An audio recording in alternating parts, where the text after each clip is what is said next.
Good evening. Good evening. Oh, wait. It's not evening. It's morning. It's a Thursday morning WeatherBrains special. How about that?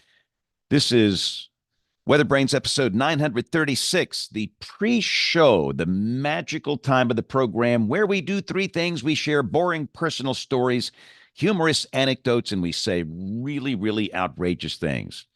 Hey, it's going to be a good show. Very excited about that. Tom Skilling's going to join us. In fact, I think we can bring him in right now. And by the way, for those that are watching, this is the show that will be released to the world, the audio version, the podcast version, the day after Christmas, early Tuesday morning, the 26th of December. We're recording it early because I will be off next week.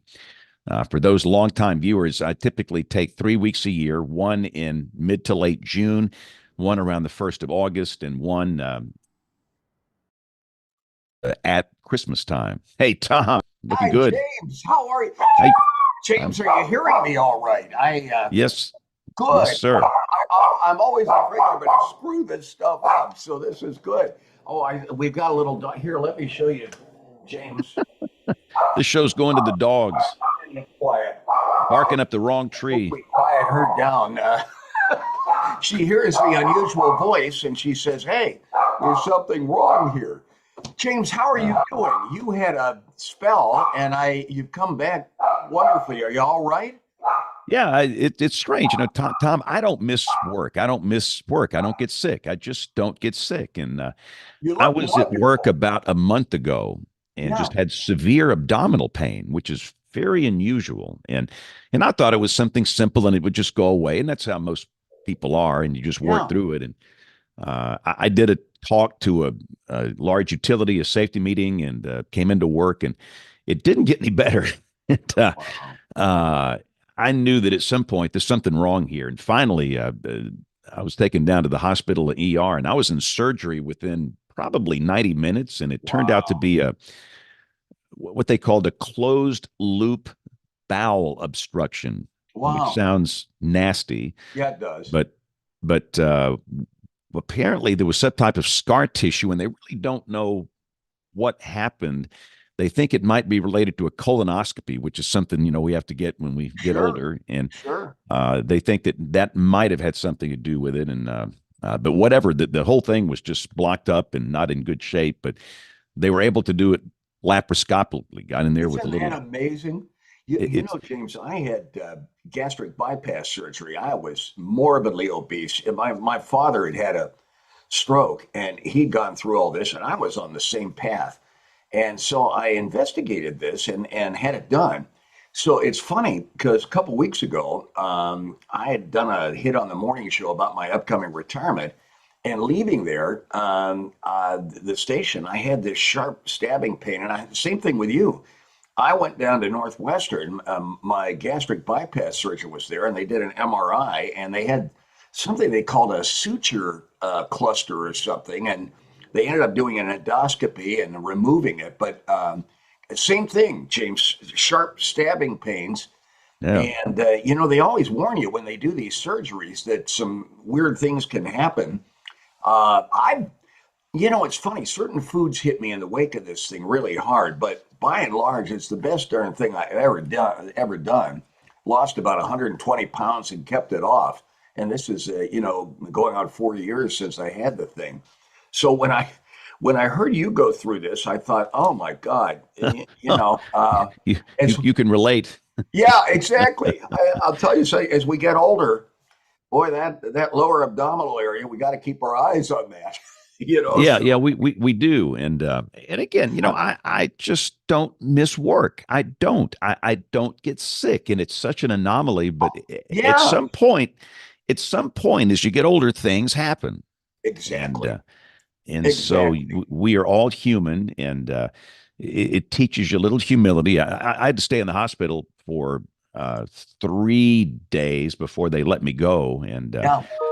but I'm telling you, I don't think we appreciate modern medicine the way that we Isn't should. it the truth? You mentioned laparoscopic. They did that whole procedure laparoscopically. They went through Yeah. 6 holes. And I said to my doctor, Eric Hungness, I said, how in God's name Did you folks in your profession ever figure out how to pull that one off? And you don't have to worry about, hi, Bill. Hey, Tom. How are you? By the way, guys, thank you for this. I had such fun the last time we did this, and We did too. so I'm really honored to be asked back again. So this is great. No, this Well, is going you're to be our good. hero. We're going to have a lot. There'll be a lot of people watching live, and just so you'll know, Tom, we're live on YouTube, and most people listen, and the audio version will be out late Monday night of next Yeah, week because I'm taking next week off, good for and you. You so going yeah, anywhere exciting, no, James? no, after this little surgery, I figured it might be best just to stay close to home.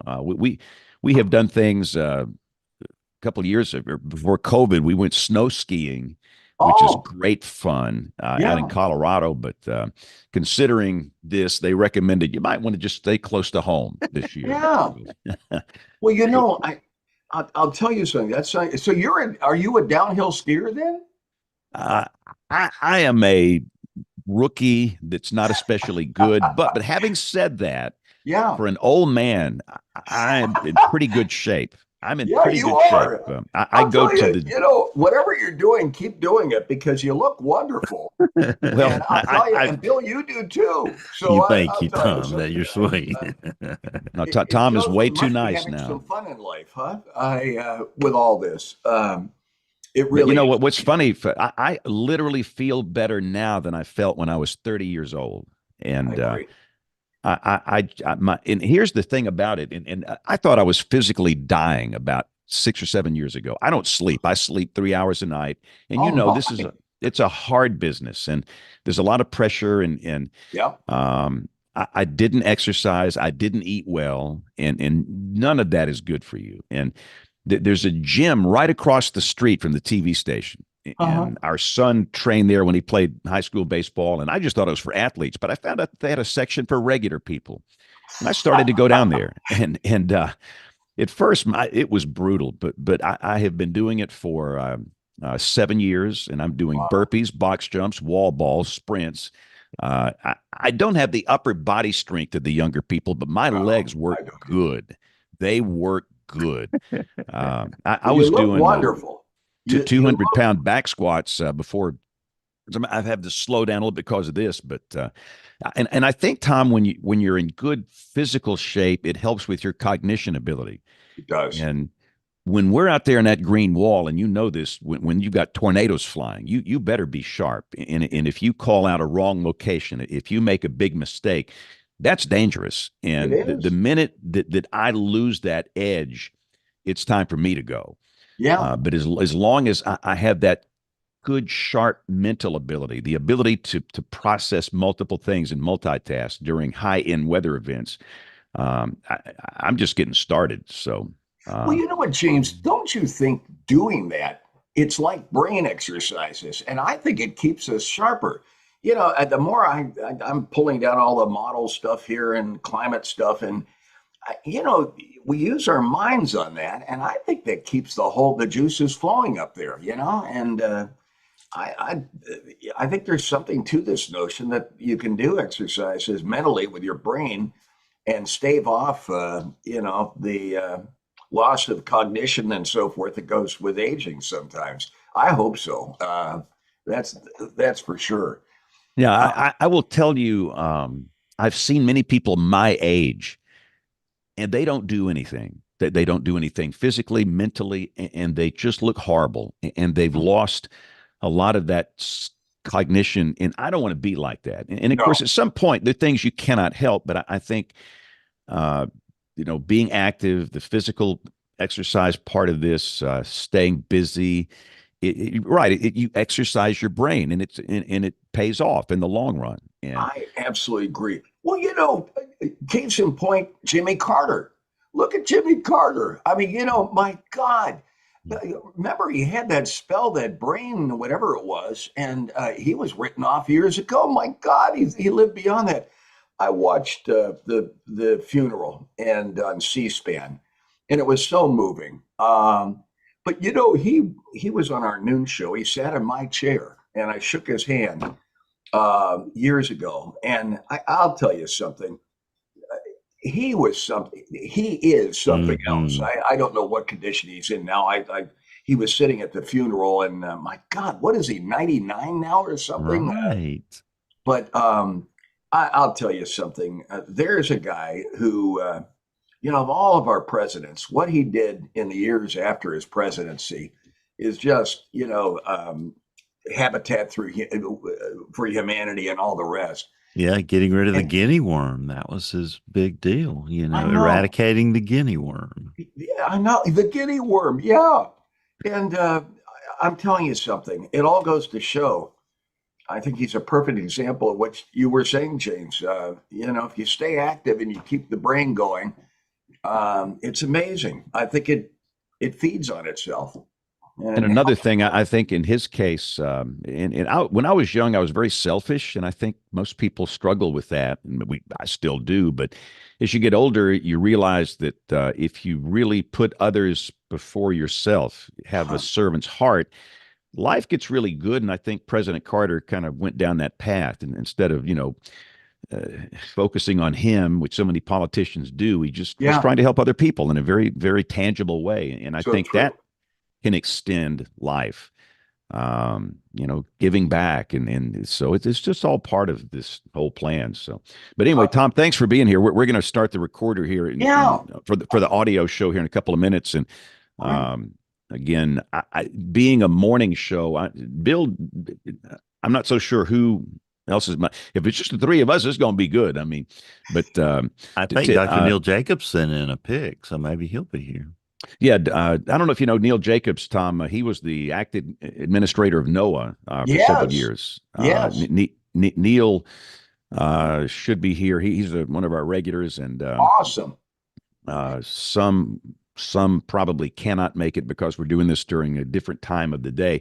In Yeah. the evening, we typically do this Monday nights, and that's when I get to goof off Oh, between the newscasts. We don't yeah. have a 9 o'clock news. Yeah. So we slip this in while I'm working on Monday night. But for some folks, they work during the day. I sometimes forget most people work the day shift. It's like, uh, Yeah. um, but we'll and again we'll crank up. In fact, really, that's the thing, Bill. We don't have to hit at the top of No, the hour we because have no limits today. no, they're going to record. They'll play the recorded version. Tom, we air this on our digital weather channels in this market on television, in addition to the YouTube and the podcast and all that. Oh, Normally, we have to wait until 7 o'clock Central on Monday night because they hit it live on television, but yeah. they'll just hit the recorded version here. So we can start. In fact, the only concern I have is that we miss some of the good stuff in the pre-show that's not in the recorded segment here. I So was going to say that probably was the best pre-show we've ever had, James. no, no, no, no. Oh, here comes James A too. Yeah, this is good. But Tom, this is James Adelot. Don't Hi, forget James. He's from James. Tulsa. Ah, all the regulars are filing in. Morning Awesome. to you. Ooh, you're Good Hey, very morning. festive and James. Yule like. Yeah, Oh, James looks Uh, like a stained glass panel behind him there, like he's in a I know. cathedral. can I Hey, see Jen. Hi, Jen. Morning. Hi, Tom. It's good to see you. Good to see you. I'll tell you. Good to see everybody. Hi, Dr. Yay. Skilling. One of your former interns was my morning guy for a long time, Michael Sager.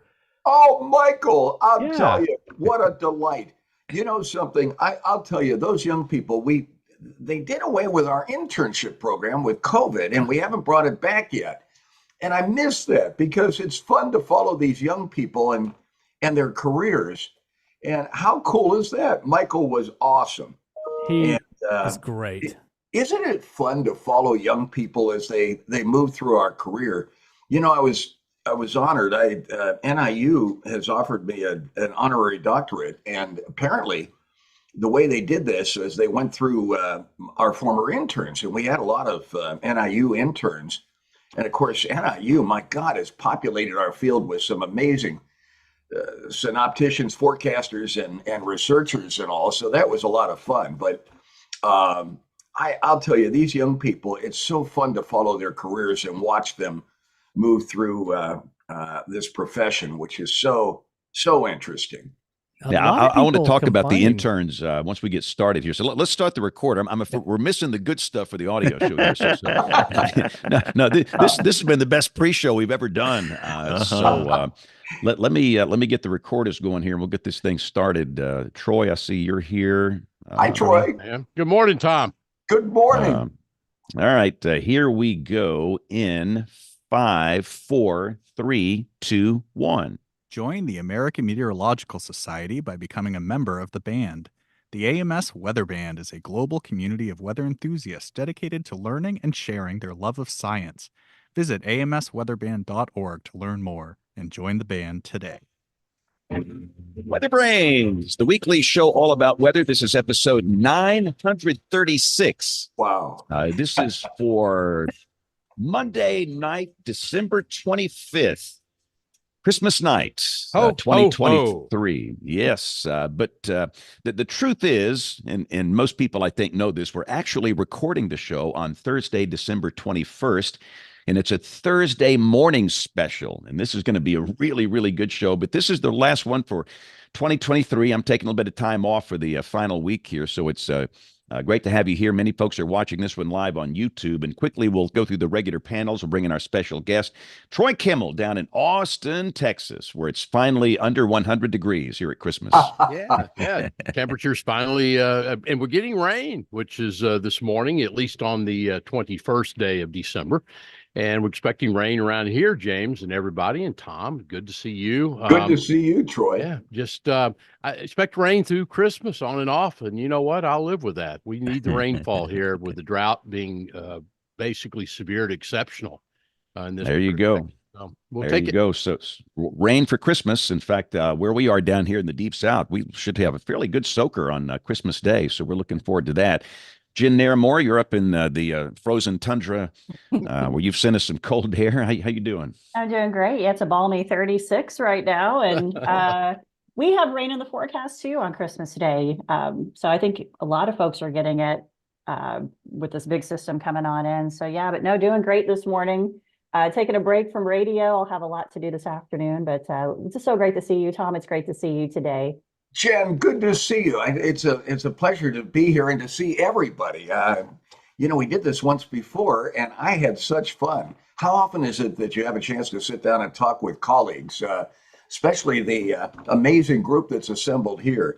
And James is always a thrill to talk to James. I was talking with James earlier, and James, you look wonderful. We were worried about you when we heard about that little health scare, but you look great. Well, I feel great. And again, I don't think we appreciate modern medicine. You go from severe abdominal pain to the next morning, you feel great. It's just incredible. So, and again, Tom, we were sitting here that night telling him it's just gas. It'll pass. and it was a show night. That was the thing. That's right. We were doing the show, and I could not do it. I was literally on the floor in my office at the television station. And everybody else was and I had my earplugs listening to the show, but I was just dying. But I knew that I had to get this thing started. So, but no, and again, I don't want this to be about me. It's going to be about Tom. And we're going to formally introduce Tom here in just a second. But I see Dr. Jacobs has joined us. Neil, how are you? Where are you calling in from today? Doing good. I'm in North Carolina right now. It's not bad. It's a little bit cold, but we've got a few days of gradual warming. I think it might hit 60 by Christmas Eve, but it's warm enough to be outside, but a little too cold to actually continue to hang my lights. So my hands went numb, so I had to stop last night. Clark W. Griswold Jr. here working. I was I'll send you a photo. I was actually on my roof last night with in gloves with a staple gun, and I thought, what could go wrong here? Nothing. Right. Nothing. Cheating death again.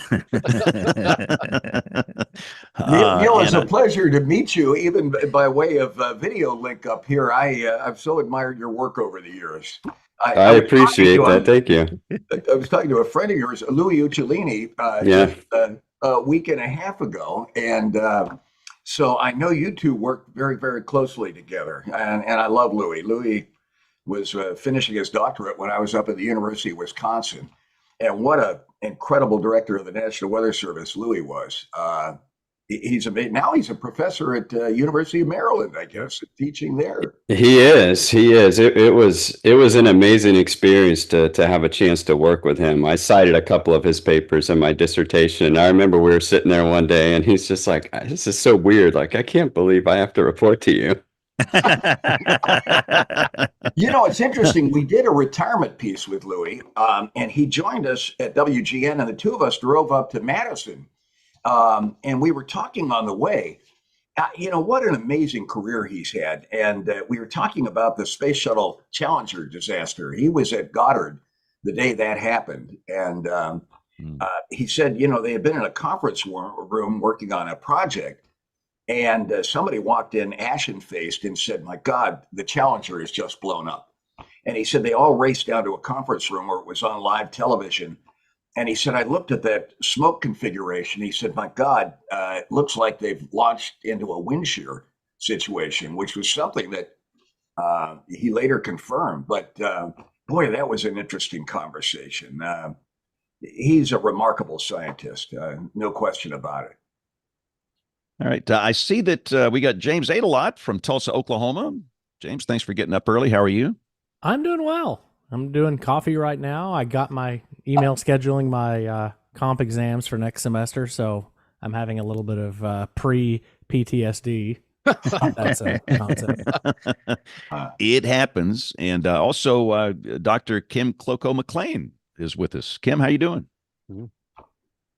Doing okay. I am also dosing on the coffee this morning. The kids have been sick, so there's not been a lot of sleeping going on. But I'm going to try to be as intelligible as possible because we missed Tom Skilling. Oh, it's so nice to meet you, Kim. So Bill Murray, let's formally introduce Tom. Yeah, James, today we have a truly special guest with us, someone who can be described sort of as the white whale of weather podcast guests. We're overjoyed and honored to have the legendary Tom Skilling with us today. He's been a beacon of knowledge and insight in our enterprise for decades. His expertise, passion for meteorology have lightened and viewers and inspired people to pursue careers in this incredible field. But his ability to simplify complex weather phenomena and communicate them effectively to the public has made him literally a household name and a trusted voice. I met a man in Birmingham on a tourism event a couple of months ago, Michael Steffen, and I wanted to shout out to him. He lives in Chicago. He didn't want to talk about meetings and events. He wanted to talk about Tom Skilling when he heard that we were going to have you on the show, Tom. So buckle up, everyone. We're going to have a great conversation. Got a nearly full house of panelists over here. Appreciate everyone showing up early this morning, and that's a testament to you, Tom. So, Bill, thank you. So, Tom, I'm watching my favorite new show, The Bear. Oh, yeah. On Hulu. And in episode 6, as the restaurant is starting to run more smoothly, and Sydney is expediting in the kitchen, I hear her yell this. James Spann, play that clip for me. All right, here we go.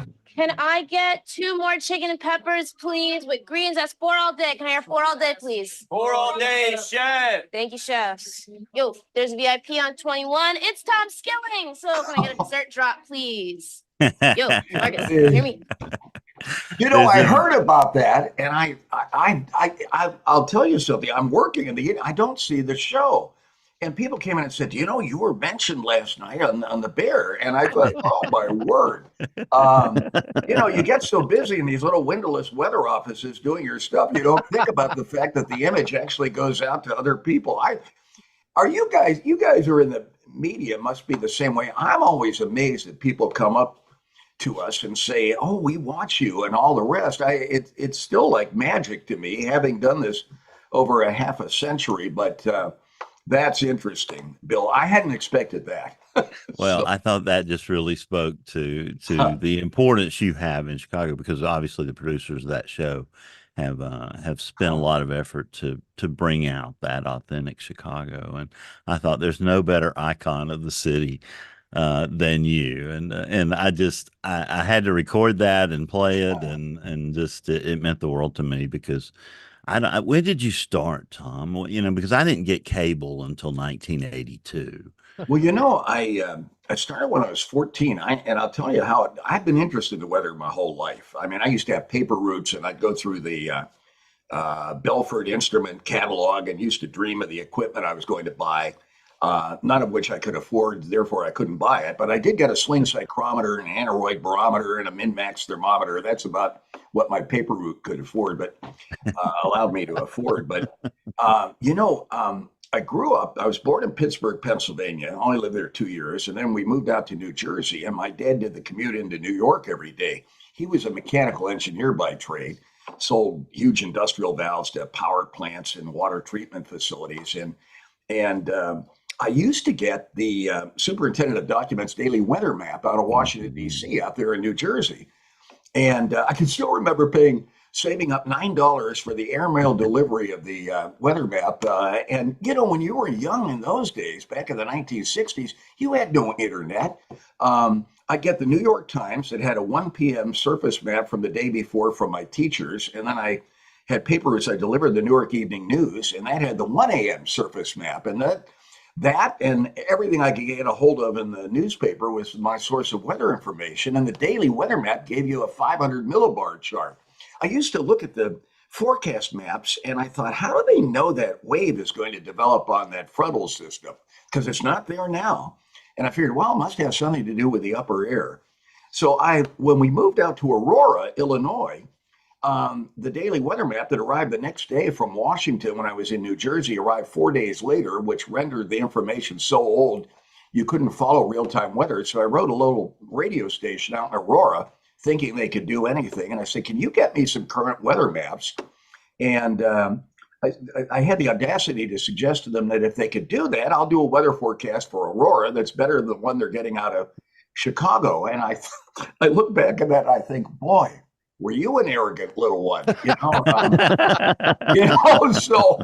But the program director called up and I hadn't told my parents I was writing this letter, and because I knew they'd think I was crazy. And my mother called me. I came home from high school one day, and junior high school, and she said, hey, a radio station called you. What's that all about? And I had to come clean that I'd written them hoping to get some weather maps. So the program director comes over from the radio station, Rusty Tim, and the two of us drive in to the the Weather Bureau office down on Woodlawn Avenue on the University of Chicago campus, and met Joe Folks, who was MIC here at the forecast office.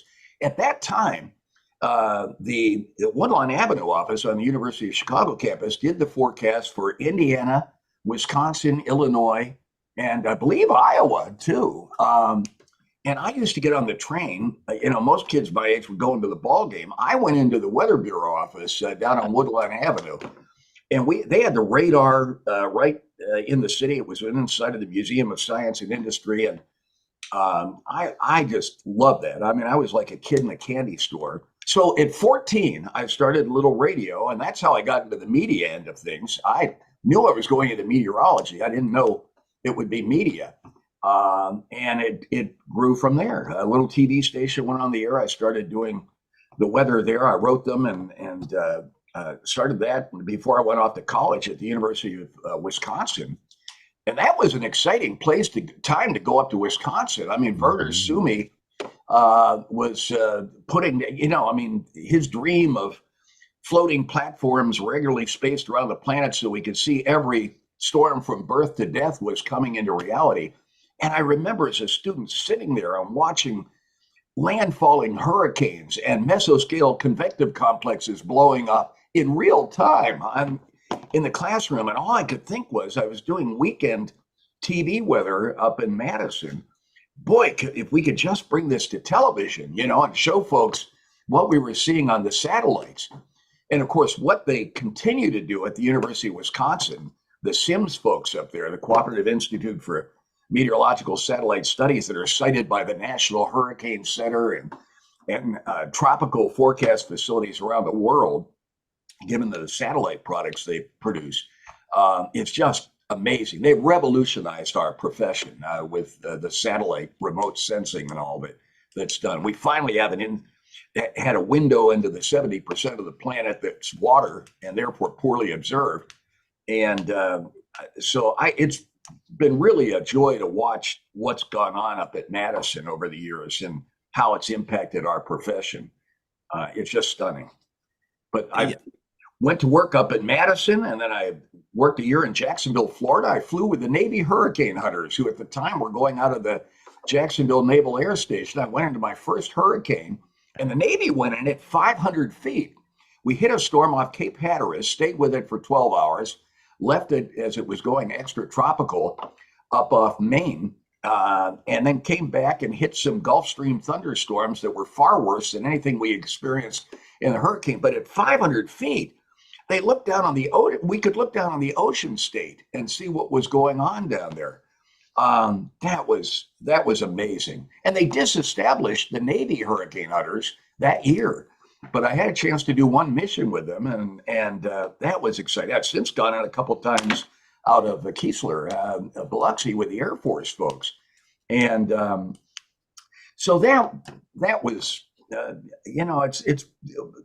could there be a more exciting half century in our profession? I mean, meteorology has come farther in the last 50 years than it has probably in all the time back to Aristotle's Meteorologica, 340 BC. So it's pretty amazing what we've seen happen in our lifetimes. So Tom, I was just like you, dreaming every month about getting storm data or getting, the weather maps and scouring every inch of the radio at night to, find any piece of weather information. What made you that way? What made us that way? How did we, all of us on this show, probably can share some story of that, and my grandparents said, if you ever got to the Weather Service, you'd be like a kid in a candy store. Yeah. When I got there, finally, I wondered where the candy was because I couldn't quite figure it out. The candy was in the teletype room and the die-fax machines and all the fun things. So talk about what made you love weather like this. How did it happen?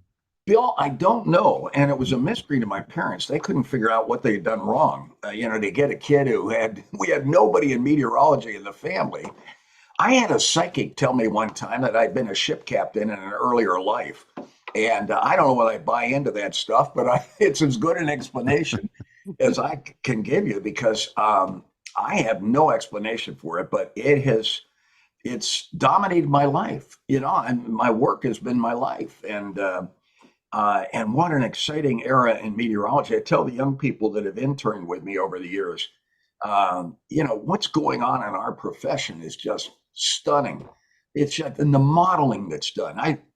I've been in recent years quite interested in the work of Turing and John von Neumann, who developed the first mainframe at Princeton University. And of course, Oppenheimer got wind of that and wanted to do atomic bomb calculations. But von Neumann, who was a Hungarian-American mathematician who escaped both the Soviets and the Nazis, I think he kind of thought that weather control would be the ultimate weapon. And he thought, well, this mainframe we're developing will sit idle at night, so let's put together a numerical modeling team. And they started, doing that. It had been speculated that we'd have stadiums full of mathematicians all working with slide rules on calculations. Nobody could have seen the power of the computational power that's coming online and that we use today. And it's been fun to watch numerical modeling proceed. I remember talking to James Hogue one time years ago, who had worked on the nested grid model, which was such an improvement over the LFM model that we've used for years. And I said, do you ever walk out as a numerical modeler and look at the atmosphere and say, I understand how you work, and and with a knowledge that a numerical modeler would bring, it forced us numerical models. Far from replacing all of us, which had been the fear of, I think, of some people when these products started coming online, it's opened up new doors and made us think more objectively and conceptually about how the atmosphere is putting our weather together. And we've improved as forecast. you put the human in the equation, and with every advancement in modeling, we still are able to add value to the numerical products that we're getting. And we bring a level of expertise and human understanding of what's going on that seems to continually improve upon the numerical products that have gotten, much better with time. When I worked in Jacksonville, we had the 6-layer PE model. That was it. Had no concept on how to handle tropical weather. It was amazing. We'd had easterly waves come into Florida that the model never even saw. And nowadays we have models that look at sea breezes and the convective growth along that. And we look at lake.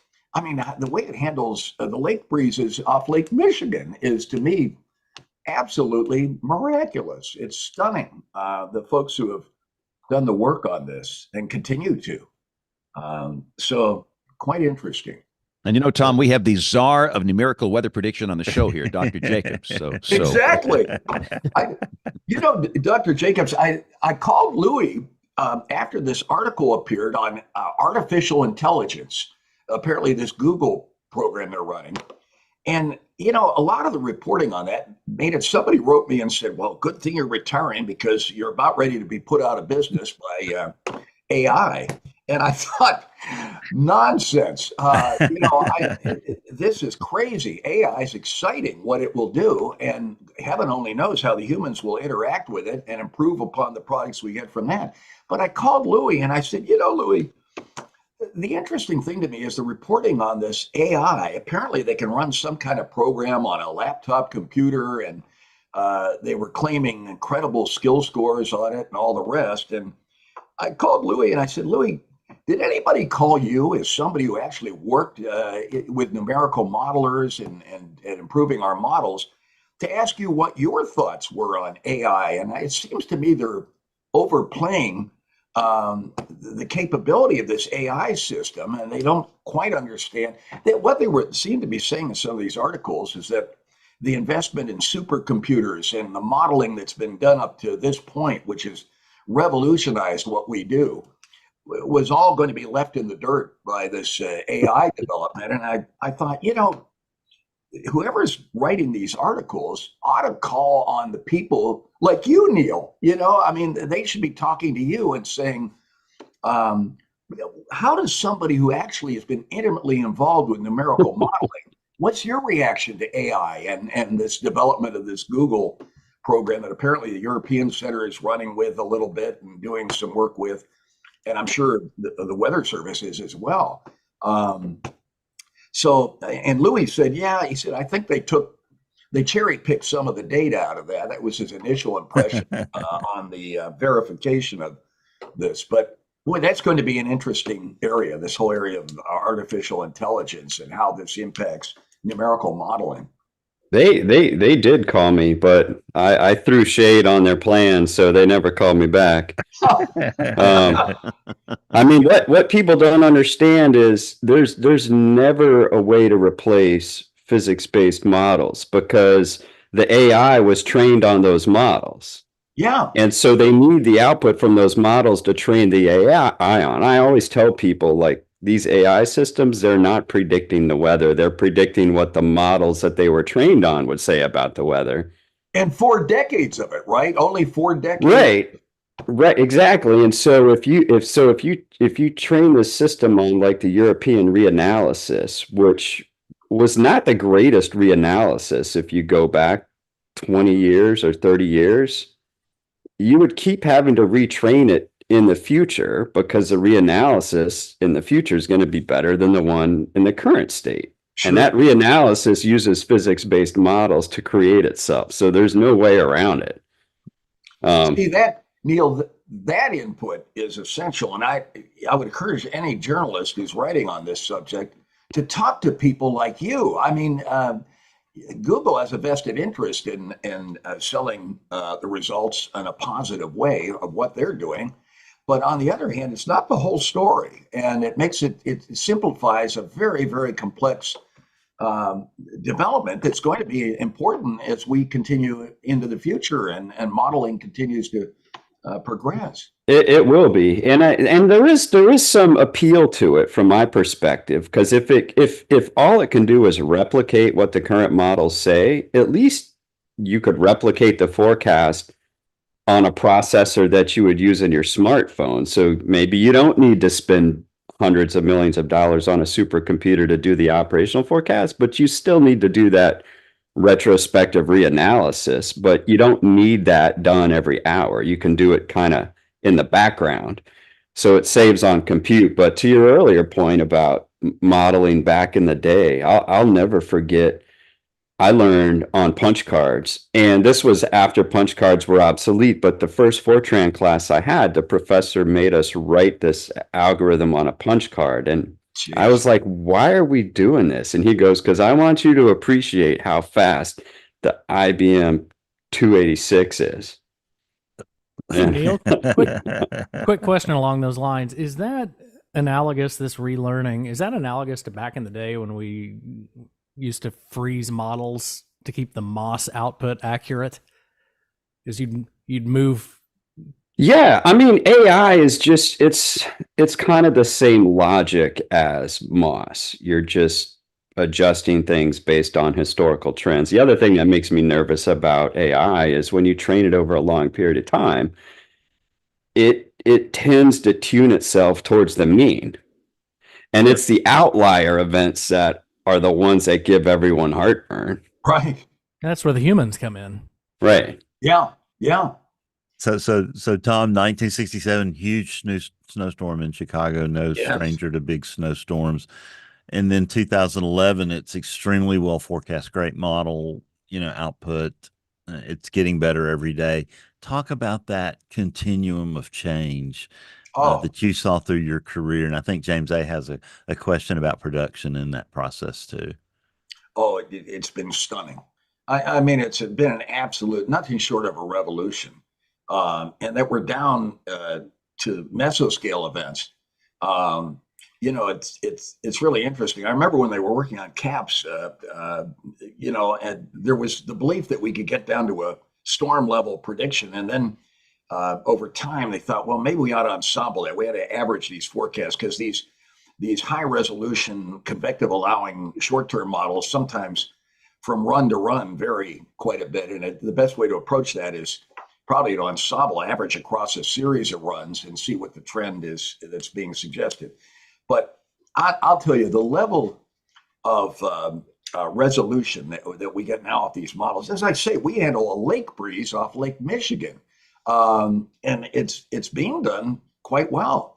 And it certainly helps us when we're worrying about severe weather outbreaks, snowstorms, where the rain snow line is going to be and all. I can remember sitting down and manually, calculating the 700 to 850 millibar thickness and then the, 1,000, as we tried to delineate where the precipitation form would be. Today, these models help us very quickly. And one of the things about Louis that was interesting, because we used to gather up on the 14th floor at the University of Wisconsin, the Space Science and Engineering Building, which is where the communication room was. There'd be a group of us. Louis was one of them. Russ Schneider was another one. Tom Carl was part of that group. These are people who all went on to incredible careers. And I'd always listen to the grad students. I was an undergrad at the time and wondered, what are they looking at? And we would, one of us would do a thermodynamic diagram. Somebody else would be calculating 850 to 700 millibar thicknesses and all, which is something you do to try and delineate, precipitation phase and where the heaviest snow may be. Nowadays, we get this incredible output from the models. We can see a temperature profile through the atmosphere, and it's so much clearer. But I think of all the manual labor that we've been able to avoid, and we can turn our attention to, instead of manually plotting something, actually interpreting the data that's coming in. And that alone has led to a revolution in accuracy improvement. So it's been nothing short of stunning what's going on in meteorology. One wonders, you'd love to bring an Alan Turing back or a John von Neumann or even Aristotle and bring them up and say, look where we are today in meteorology. You must be quite fascinated by the state of affairs in 2023 in meteorology. It's just, and of course, the internet allowed us to pump out data, all kinds of data. The Weather Service always did a magnificent job of getting stuff out to us, but the internet opened up a whole new window of communicating data sets that we could only dream of getting out of these numerical models. And so it's been really incredible. And the 67 snowstorm was terribly forecast here in Chicago. I remember that's our benchmark snowstorm here. We had 23 inches of snow, fell over 2 days, shut the city down. We had buses in snowdrifts on the major highways and cars stuck there. And the night before, the forecast had been cloudy with rain or snow and a high of 40 tomorrow. And we woke up in the morning, there were 6 inches down and a heavy snow warning had been issued at that point for 4 or more inches. We already had 6 inches down, and the midday forecast had upped it to 6 or more. And you didn't dare predict top values on snowfall in a storm then, as we do now. But then you jump ahead to the Jane Byrne Michael Bolandic blizzard in 1979, a benchmark storm. It unseated the machine candidate, Michael Bolandic, who was mayor of the city, and said, "Oh, we're the city that works." And we're all stuck in snowbanks because they'd done such a bad job removing snow. And then you jump ahead to 2011, and that storm was nailed. I mean, just absolutely nailed by the models. So we've come a long way. And, there's a famous picture of all the cars stuck on Lakeshore Drive in the 2011 blizzard. This thing came in with thunder snow, 70-mile-an-hour winds off Lake Michigan. People left work. A CTA bus jackknifed on our Lakeshore Drive. There was no way for cars to get off, so they were stuck there under building snowdrifts, and some people were stuck in their cars for 14 hours. And there was a picture that came out of all these cars in snowdrifts taken the next day. And I remember Louis sent me a picture, emailed me a picture. He said, "What part of blizzard warning didn't people understand?" And because it had been forecast 2 days ahead of time with amazing accuracy. And I asked one of the people, I said, why did you venture out when you knew the storm was coming? They said, "Well, we hoped we would sneak by and get home before things really shut down." So we're in a different world today. We're not perfect. We're dealing with an incredibly complex atmospheric system, but my word, the track record today on forecasting is a whole different ballgame than it was back in 1967. I have Buff Kid over here running for some inversion forecasts, and what an amazing thing that is. All the panelists want to jump in and share some stories. Neil, you start. I love Buff Kit. I mean, I don't. The day that Buff Kit warehouse website goes away is going to be a travesty. I mean, I still make the thermoclass do skew by hand. I mean, a lot of times it's the kids in college are just like, "Oh, I'll just run the model and see what the output says." I'm like, well, why does hot air rise? Why do we have an inversion? Why is there fog? And until they start drawing this stuff by hand and thinking about buoyancy and stuff, to me, it helps them connect the dots. It does. And I still hear back from former students about some of that packet that I gave out in class, which is, a lot of them are forecasters in the Weather Service now, and they're still going back to those notes. Well, look at the Fawbush-Miller severe weather technique. I mean, the work they did, it's as valid today and useful today as it was back when they did it in the 1950s. Even with the machine products we get today, doing analyses like that is, when you get your hands dirty plotting stuff at all, there's somehow I don't know, there's an advantage to that. I know exactly what you're saying on that. No question about it, Neil. Everybody else jump in. I know, James A., you had a comment. Yeah, Tom, when I was at OU, you were appointment TV.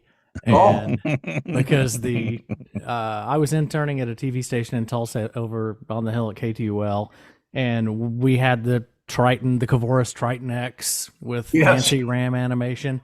Yeah. And we would watch and try to reverse engineer the magic that you put on TV.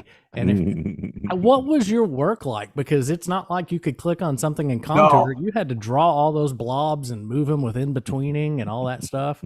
Yeah, it's so interesting you mentioned that, James. They had a program called In-Betweening.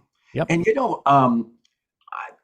when my first contract came up at WGN, Milwaukee had come back to me, the station I worked there, and offered me the job back again. And I said to them, we were still using boards that we painted maps on, and we were really behind the times here. And I said to them when they came to me, would you consider going with computer graphics? Because this is the way we're going. And they said, yeah.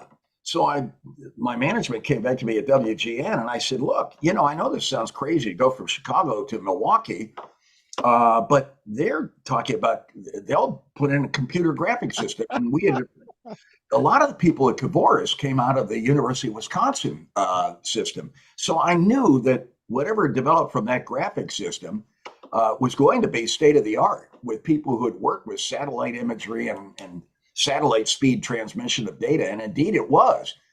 And the program In-Betweening allowed you to fashion an animation of how weather systems are going to evolve. I worked in Jacksonville, Florida, opposite George Winterling at the WJXT. And George animated by film back in those days. He would shoot frame by frame and create these little animations on how the weather was going to move into the future based on model stuff. And In-Betweening on the Cavoris system allowed you to try and do that without using film. I worked hours on that and on those animations and all to try and show how the weather was going to evolve. Today, we can take model output and animate it. But it was funny because we were on the satellite at the time for WGN, and stations would buy the Triton system, and their news directors, my news director came in and said, the news director at another station who bought the Cavoris system said, their guys can't get the weather systems, the fronts to move like you did.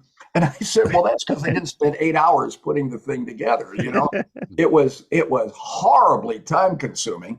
And they dumped everything into RAM memory at the time. So if you had the slightest power glitch, you lost everything you worked on. It wasn't stored to the disk. And it was based on Windows. It was set on the Windows operating system, which had the real problem in its early days. In fact, I often said, if I ever talk to Bill Gates, am I going to give him an earful? It wouldn't tell you that you had overloaded the drive. So you would work, and then you'd find out all the work you'd done hadn't stored because of the way the system was set up with Windows. But at any rate, things have improved a great deal since then. We were the first station in Chicago to go with computer graphics. We were 2.5 years ahead of everybody else here. And they used to kid me about all the graphics I showed.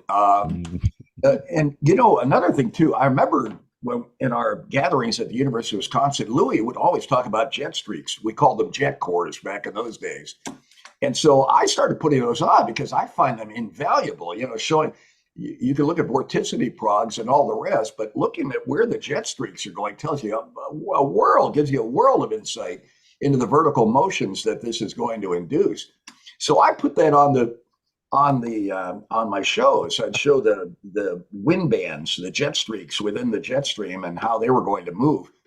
And Louis called me one time. He said, I was down in Central America and they had WGN on the satellite feed.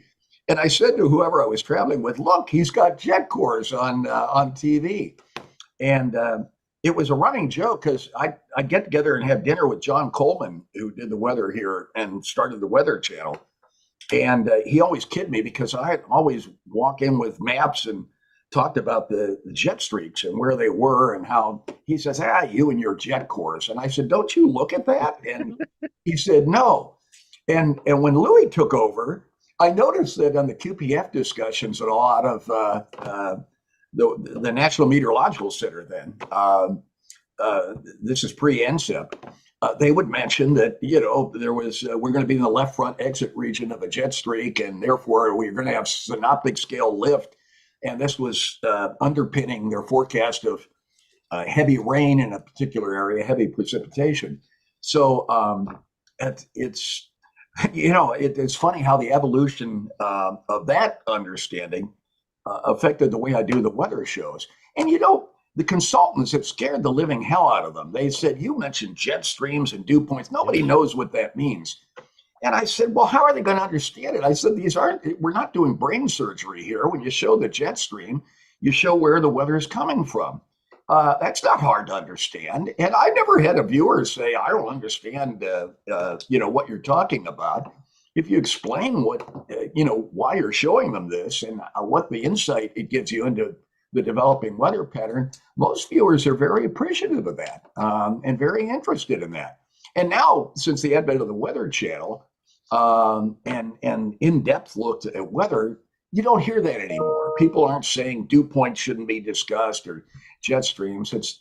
It's all part of this fascinating puzzle of how nature is putting together tomorrow's weather or the weather a week from now. And by the way, you guys were talking about we're going to have rain on Christmas Day here, and then we get that strange blocking pattern that develops that hems that storm in over. So we'll be dealing with that thing from Christmas Day probably into Thursday next week. Have you guys, I wonder about this, have you noticed, it seems to me there's an increased incidence in these incredible blocking patterns that we get at high latitudes. And you got to believe this might be related to climate change. I think of that forecast we had before all the fires in Canada this past summer. We had that weird warm air dome that was accurately predicted by our models. And you looked at that and you thought, wow, I've never seen a pattern like that. There's going to be hell to pay for that thing because it was going to be hot and dry. And indeed, all the fires followed on that. But look at Superstorm Sandy. There was a Greenland block that turned that thing into the mid-Atlantic coast. So this high latitude blocking is really having impacts on our weather and is really seemingly a more frequent occurrence, it seems to me. What are your thoughts on that, guys and ladies? Tom, we are absolutely, we have such a line of questions we want to ask you. If you start interviewing us, this show could become 5 hours long. Interesting topic. Let's come back around to it. But if you don't mind, really quickly, I'm going to have a sentimental moment that touches right on what you were just talking about with communicating to your audience, and then that'll lead into a question. I grew up in Chicago, grew up watching you, and I was actually going to ask you exactly about that, your propensity to show like the jet stream and to talk about, to base the forecast story on that. You helped shape my young mind and helped me to understand that there was a storyline that could be followed to weather and that there were patterns. And you talked about, early on when you first saw satellite imagery, man, how much of a difference could make if we just shared this with people. And you worked to do that so well. And I wanted to just ask you, in all that time, you've undoubtedly seen and been a part of seeing weather literacy grow just so enormously in the public. And what has that looked like from your perspective? You've seen probably people go from having almost no understanding of what's going on with the weather around them to actually being able to do things like plan their days. And, you were such a part of that with the stories that you told and the innovations you made in trying to share that. Just talk a little bit about what you saw change in society through the course of your career.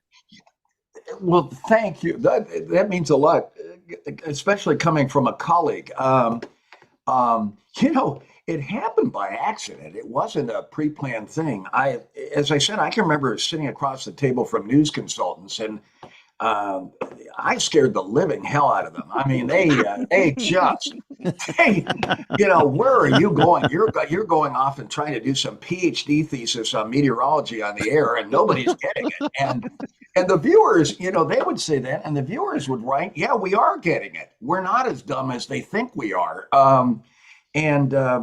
But I just found talking about the jet stream seemed unnatural. I mean, you were essentially showing people where the weather is coming from, and then you introduce them to the concept that jet streams aren't of uniform strength, and these pockets of winds within them drive other features that blow up severe weather outbreaks and lead to cyclogenesis and bombogenesis and all the rest of this, the coupling of jet streams that Louis and so eloquently wrote papers about and all. I had seen that, but when I read Louis's paper on that, I thought, Louis Icciolini, I thought, wow, that's what I've been seeing. And here's a guy who, is a PhD and has spent a lifetime analyzing this. And see, there is a relevance to this. So that's interesting. I used to get together for dinner once a week. We did 10 o'clock shows with John Coleman, who later went on to have strange views on climate change. And he and I would have some, were we to talk about it today, would have some real issues on that, but his take on climate change. But John was putting together the Weather Channel, and he was trying to do it secretly because he didn't want his employers to know about it. And we went out to Merv Griffin's studio and cut the first demo tape. I asked to go along that was going to be shown to Madison Avenue to see if they would back a Weather Channel. And nobody knew what a Weather Channel was in those days. And we went out for a whole weekend and tried to put together a half-hour show. And George Winterling was our talent on it. John had said to me, "Who do you think we ought to have doing it?" I said, "Well, you ought to get George Winterling to come up," and he did. And God, the work that was involved in putting that together, I thought, how are we ever going to keep this going? But I say that because I think the Weather Channel and the fact that nobody at that time could imagine that a 24-hour Weather Channel. I remember David Letterman saying, "Oh, great, there's going to be a 24-hour Weather Channel. Now I can, in the middle of the night, find out what the weather in Manila in the Philippines is going to be," and making fun of it. But the fact is, I remember John saying, he said, "I think they're missing a level of interest." The Wall Street Journal company put up $100,000 seed money as he was trying to develop this Weather Channel concept. And $25,000 of that was used for a market research project across the country to see if people would watch a Weather Channel, having never seen a Weather Channel. And they found that there was interest in it. And it turns out the interest far exceeded even what the market research showed. But I think that 24-hour weather coverage that was facilitated by the advent of the Weather Channel and social media, which allowed, it has negatives and positives, but one of the positives is it did allow a flow of weather information out that people could see that they never had access to before. So the whole environment has changed now, and I think people are more weather conscious. It's heartwarming to know that young people coming along today have access to all kinds of data that we as young people could only dream about, thanks to social media. And how many of us, when a tornado outbreak is going on, are first learning of the severity of the damage that's occurred through images that are sent to us by viewers in affected areas. It's an incredible communication tool and helps us greatly. James, you, the master of severe weather coverage in the country, I mean, you have, the way you handle social media communications is an art form, and you've mastered that as nobody else has. But I'm sure you found the information that comes in off social media and these horrible, deadly outbreaks and damaging outbreaks has been most helpful over the years. I choose to look at the positives instead of the negatives, Tom, with social media. And you can dwell on the negatives, and we all know that. But you're right. The amount of information I get back in real time during tornado outbreaks, it's stunning. I cannot have a camera everywhere. I can't, but everybody has a phone. And they might not understand what they're looking at. Maybe they don't know it's a wall cloud. They don't know it's a shelf cloud. They don't know it's a rear flank downdraft. But by golly, they send pictures, and we can see this. And even if we don't show all of them, we can see it in real time and make real time analysis. And it's a pipeline of extremely critical information. So you're right, Tom. We live in different times now. I'm like you. I go back to the days where, we had the LFM, the MRF, the DieFax machine, and we had a telephone. Right. People would call in reports, and you can't talk with people when you're on the air. So no, it is a marvelous time we live in. It's a great time to be doing this. It is. It is. Well put. I'll tell you something so true. So I can't help but just think too, as you were describing all of these innovations, something that I really want to highlight is that you trusted people to learn, and you realized that people wanted to understand not just what the forecast was, but why. And a lot of what made your broadcast so remarkable, and James so remarkable, is you do tell that story of why. You try to help people understand some of the mechanics. And there is an interest in that. People want to know. They are so curious about this atmosphere that surrounds them every day and why it does the things it does. And you found ways to connect. And yes, the Weather Channel did too. But trying to bring some of those synoptic principles. I remember from being like 8 years old watching you and seeing you talk about jet streaks and thinking, oh, that makes sense. And it was incredible. And I just want to say that's something that we should still hold tight to, that people can learn and they can understand and they desperately want to. And just thank you so much for everything you did to pave that ground. And with that, I'm going to pass you off. There's more questions in our panel. Oklahoma James, you have one. Tom, yeah, I've got a question. When we talked a little about in-betweening and now we can contour models, pick our parameter, and watch it animate happily, how has that changed your workflow? Instead of having your face in a computer doing in-betweening, are you spending that time forecasting? Do you forecast more looking at data? Do you forecast less looking at data? Do you sleep later now? How has your workflow changed? I'll tell you, it's interesting, James. I think I work harder now than I ever have. My day starts at 8 in the morning. I'm done 11 o'clock at night. I start here at home. In fact, right now I pull down the forecast temps from like 31 different model runs. So the most recent runs of the GFS, the GEM, and the Korean model. I pull down everything I get a hold of, and I average them out, and then I look at how these forecast temperatures compare to what actually happens. I do a bias correction, if you will.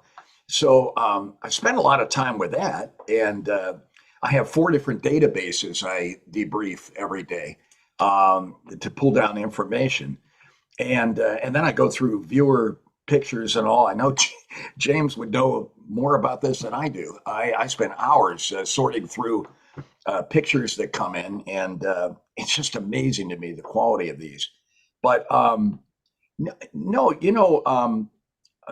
it's a different process than it used to be. I mean, a lot of the just hand plotting stuff and all, I can skip that and worry more about interpreting the data that I'm looking at, and it really helps. It really does. And the modeling has gotten so much better. It's just stunning. I'll tell you, this ensemble approach is definitely the way to go. You really realize that. You immediately see when you look across 31 different models and you average predicted temperatures, you can see which of these model solutions has gone off the rails and therefore should be thrown out. It really is. It's a whole Monte Carlo approach to it is quite extraordinary and very useful. So I guess I'm going to hop in here real quick, and I'm not sure Tom may not want to hear from me because I have an idea that would keep him out of retirement. But just listening to the conversation, back on Monday on our last show, we had Greg Carbon on the show, and he did his typical year-end review of everything that happened, and it was just amazing. But we all sat here just in awe because he was sharing his screen and going through all of his weather bookmarks. And we're like, I've never seen that before. What's that? And we're all taking notes and trying to find out everything. So listening to you talk and listening to Greg, I think you guys should partner up and do a video series on his bookmarks and call it like the Bookmark Club or something. And because you are such a great communicator, and you have a passion for learning and a passion for telling people and teaching. But what's awesome about you, Tom, is that you are a great teacher, but you also learn too. I mean, it's a continuous learning process for our entire life. You don't just act like you know everything you are just continuing learning and absorbing everything. And I think it would just be really cool to see you partner with somebody like Greg and just talk about the different tools that are out there. Your enthusiasm is contagious. And so we just appreciate you so much. And, I don't know what your retirement looks like, but I don't either yet, Jen. I just think a world without you teaching us would be sad. And so I think that you're going to find some niche, that you're going to continue to be teaching weather for the rest of your life.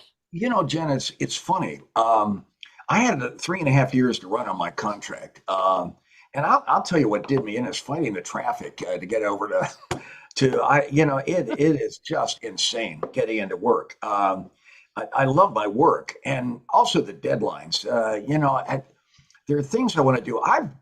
I've partnered with our congressional reps. We've done talks on climate change. We did 38 years at Fermilab, a tornado seminar for the public, and it was just stunning. We had a veritable who's who of severe weather researchers and synopticians come through there. I remember I called Ted Fujita when he was at the University of Chicago, and I started the seminar with Brian Smith, who's the warning coordination meteorologist. He's retiring now too, out of the Omaha office. But Brian is an NIU alum and went to work with Fujita as one of his research assistants. And he called me up one day back in the early 80s and said, why don't we do, what would you think about doing a program on severe weather? I said, I think it sounds great. And so I said, we can invite people in, and I'd pay for the transportation in and the hotel rooms, and we'd line up speakers and all. We started at Geneva High School, and then Fermilab found out about it. They said, why don't you use our auditorium over here at the National Accelerator Lab in Batavia? So we started that. And I remember I said to Brian, do you think Dr. Fujita would come out and speak? And he said, well, he's my boss. Better you call him than me. And so I called him up, and Dr. Fujita, he would answer the phone himself. And so I called him. I said, Dr. Fujita, I'm Tom Skilling at WGN. And I met Dr. Fujita and his little wife, Susie. And Susie said to me, oh, she said, you are a favorite weatherman. And I thought, well, coming from Ted Fujita's wife, that's not bad. And so I said to him, we do this tornado seminar at Fermilab, and would you consider coming? Oh, yeah. He said, yeah. And so he came out, and the door opens in this auditorium that's just packed. We had 1,000 people in this auditorium, and they would close circuit it off to adjacent rooms, conference rooms at the Fermilab facility. And the door opens, and Fujita looks out of this crowd. He says, there must be 500 people in here. And I said, Dr. Fujita, there are 1,000 people in here, and there are hundreds in other rooms around the building that were closed circuiting. So I said, see the crowd that you attract? And, Dr. Fujita talked with a heavy accent. And I wondered if the lay people there would get it. Well, they got it. It was a year after the Plainfield tornado. And of course, Fujita pioneered the overflights of these tornado-struck areas, where he would look down and at the damage and see evidence of multiple vortices in these tornado outbreaks and all. And a year after the Plainfield tornadoes, when he first joined us. So he had done an overflight. And this audience, you could have heard a pin drop as he spoke. And he says, look at this car. He had an overflight shot of a car that had knocked down a half-mile worth of corn in Plainfield as it was sent through the air by that horrible tornado's winds in August of 1990. And he says, that landed right side up. And he said, that means that had you known this car was going to go through a cornfield and end up right side up, you could have buckled the seatbelt and taken a ride in the tornado. And the audience, the place comes down. I mean, they all laugh at this. They on every word. And he was like, talk about a kid in a candy store. As he walked down that aisle, he was just so thrilled to see people who were willing to sit and listen to a discussion on severe weather. And we invited him back next year, the following year. And the door opens, here's the crowd. And he says, why? He looked at me and he said, why I do this? He said, if there's one young person in here who's inclined toward a career in meteorology, I'm hoping that this may encourage that young person to indeed pursue a career in meteorology. And I remember when he passed, we did a retrospective on his work, and I called the University of Chicago press office and I wanted to invite Mrs. Fujita, Susie Fujita, to come because we were going to reflect back on this incredible scientist's life. And they said, oh, Mrs. Fujita's not interested. Well, we were doing the Chicago Tribune weather page at the time, and I put an outline of our speakers for the upcoming Fermilab program, and there was our retrospective on Dr. Fujita mentioned. And the press office calls me back again and said, Mrs. Fujita just read that you're going to do a retrospective. She wants to be there. So she came and sat in the audience. And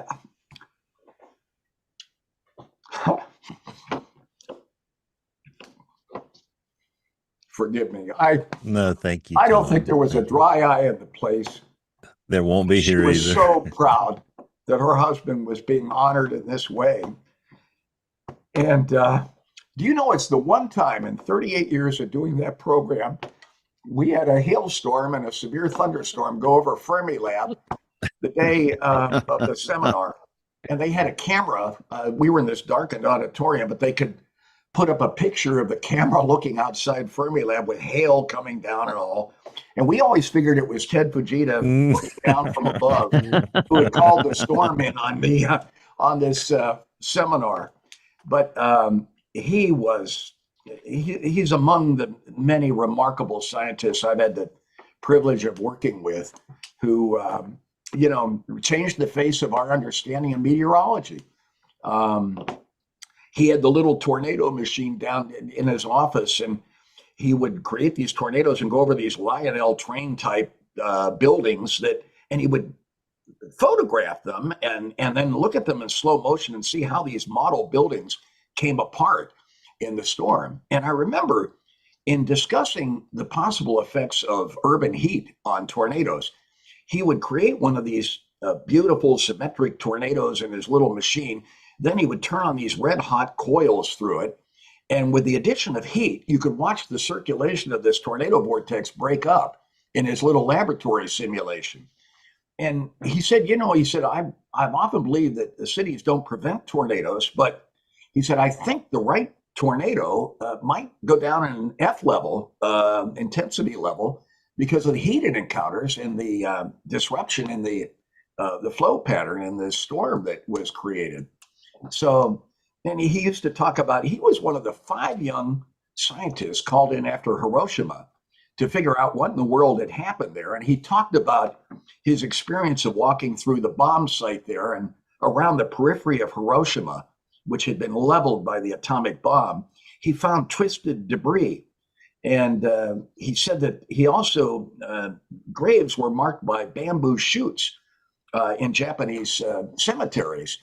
And he said, I noticed that these bamboo shoots, which were still standing after the bomb, were all singed in the same burned in the same direction, clearly marking the direction from which the heat had emanated from the bomb. He somehow was able to triangulate the altitude at which he figured the explosion had been initiated, and later did the same in Nagasaki.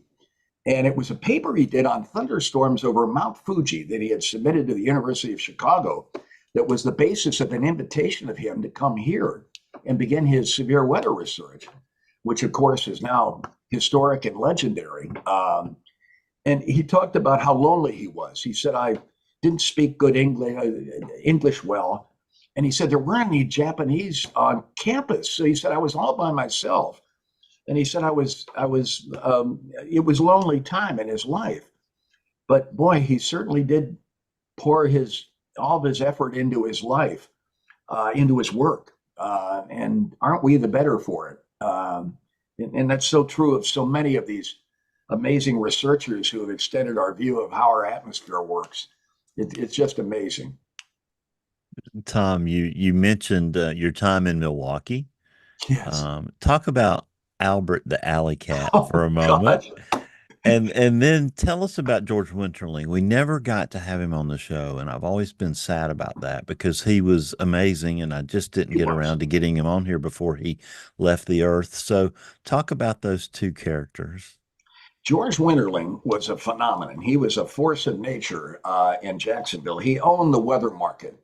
And on top of that, he was a delightful human being. I was hired by WTLV, a competitor of WJXT, and I remember the first Neil Frank, who was director of the Hurricane Center, would come through the area and talk about hurricane preparedness. And I remember George, we gathered on a beach out there, and George said, "Come on, Tom." He said, "I want to introduce you to Neil." And he brought me over, the young kid in the market, and introduced me to Neil Frank, which I thought was just an incredibly kind thing to do for this young kid who knew that I was up against a giant, competing with George Winterling. And I watched his animations and all, and what he did on the air. He was an avid gardener, and he would do segments on gardening and all as part of his weather programs down there. So George was a phenomenon in Jacksonville and in our profession. He was among the first to realize presenting the weather moving graphically as it does in real life was an effective way to communicate the weather and its evolution more completely and more understandably for the audience. And what else did you ask me, Bill? About Albert the Alley Cat. Albert the Alley Cat. Oh, brother. I'll tell you, that was, weather shows were very gimmicky.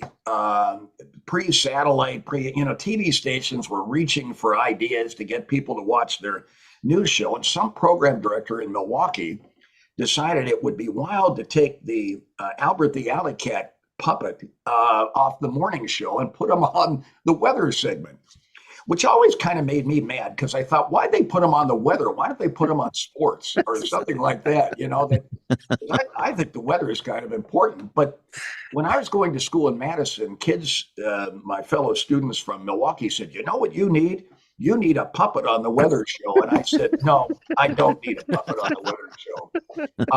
But anyway, I was down in Jacksonville, missing the fact that it never snowed down there. In fact, I remember when they called me with a job offer, the first thing out of my mouth, and I was making $40 a month clearing it because I worked in Madison and the station wouldn't put in NAFAX or a teletype, so I put them in at my own expense. And by the time I ended up paying for that, I cleared $40 a month for all my other living expenses. So I got a call one day out of the blue from Jacksonville saying, "Hey, we saw you on a tape. Would you consider coming to work down here?" And I said, I don't think I could ever work anywhere where it doesn't snow part of the year. And I need this change of seasons. And the line went dead. And the news director who called me said, "Well, I left Omaha and Nashville, and if I never see snow again," my wife and I said it'll be a blessing. But he said, "Would you think about it? And I'll call you back tomorrow and we'll talk." And I thought about it. I thought, look, I'm at a poverty level income. So I better, you better not bite the hand that may be going to feed you here. And so I ended up going down to Jacksonville, Florida. And besides, the attraction was they had radar. They had a little ADQ modified aircraft radar. And we had a Bolex camera. We would shoot time lapses of the big Florida cumulonimbus clouds blowing up. And the Navy hurricane hunters were flying out of Jacksonville Naval Air Station. So I thought that would be really cool. And also working in a tropical weather regime, which I had no experience with. And it was a wonderful experience. And on top of that, I worked opposite one of the greats in our profession, George Winterling. And so it was a good move. But Albert the Alley Cat, I knew when I had the AMS seal of approval, and I knew this was not going to fly well with the AMS hierarchy. And when I applied for my AMS seal of approval, I explained to them that they had told me the puppet was going back to the kids show, but I was the newcomer in the Milwaukee market, and Albert was the most recognizable on-air personality in the Milwaukee market. So they thought sitting this new kid, me, next to the puppet would introduce me to their audience, and then they could gently move the puppet back to the kids show. And so I went to work. This station up there put in this beautiful enterprise weather radar. And I mean, they were one of the leading stations in the market. And I thought, well, it gets me home, closer to home. My parents lived out in the western suburbs of Chicago. So I went to work there. And well, the Milwaukee Journal published that the puppet was going back to the kids' show, and the mail started coming in. They got mail sacks in our news director's office that they stacked to the ceiling. And I remember one of the letters was said something to the effect, if you take Albert off your weather show, that's like killing our family dog or pet. And his only function was people would knit him little outfits to promote church bazaars and things like that. And he would tell a joke at the end of the weather show. So here I am, Mr. Science, talking about jet streams and dew points. And then they go to this puppet at the end of the weather show. And the guy who did the puppet was Jack Dublon. He he auctioned off estates after people had died for his real job. But he would come in and do the Albert the Alley Cat thing. And they would build the set so that he could sit down there and put the puppet up. And so that was, and AMS said, look, we don't like this idea. Well, it turns out that Werner Baum was the AMS president that year, and he was the chancellor of the University of Wisconsin-Milwaukee. So he understood the Albert phenomenon and the dilemma I was in, and came to my defense and we saved the seal. And Albert ended up staying on the air 2 weather people beyond me because of all the mail that came in when they announced he was going to be taken off the weather show. But let me say clearly to anybody who's designing a television weather show, please, no puppets. We do not need puppets on the weather show. I just, it must have been a funny thing to watch, to see somebody so taken with the science of meteorology next to a puppet doing it. It was rather incongruous, I'll tell you, and probably a little jarring for folks watching that. We still got complaints when I worked at WSAV in Savannah that Captain Sandy wasn't on the air, and he did the same thing. A lot of puppets and stuff, and now it would have to involve the poop emoji somehow. Well, we've come a long way at our science. We can put on truly visually and otherwise compelling weather programs with the beautiful assist of computer graphics and modeling and all the tools that we could only dream about back in that era. We've come a long way. I loved what you said about the audience coming back and saying we're not too dumb to understand this stuff, Tom. And when you treat them with respect, you get a whole different level of reverence. I love the show that's out now, Lessons in Chemistry, Brie Larson and Kevin Sussman, and that's what that message of that show is. So if you get any free time, Tom, you're gonna love a couple of these shows because they really have a great message. But I wanted to toss it to Troy because Troy had some questions for you, and the line is out the door for questions here, Tom. Yeah.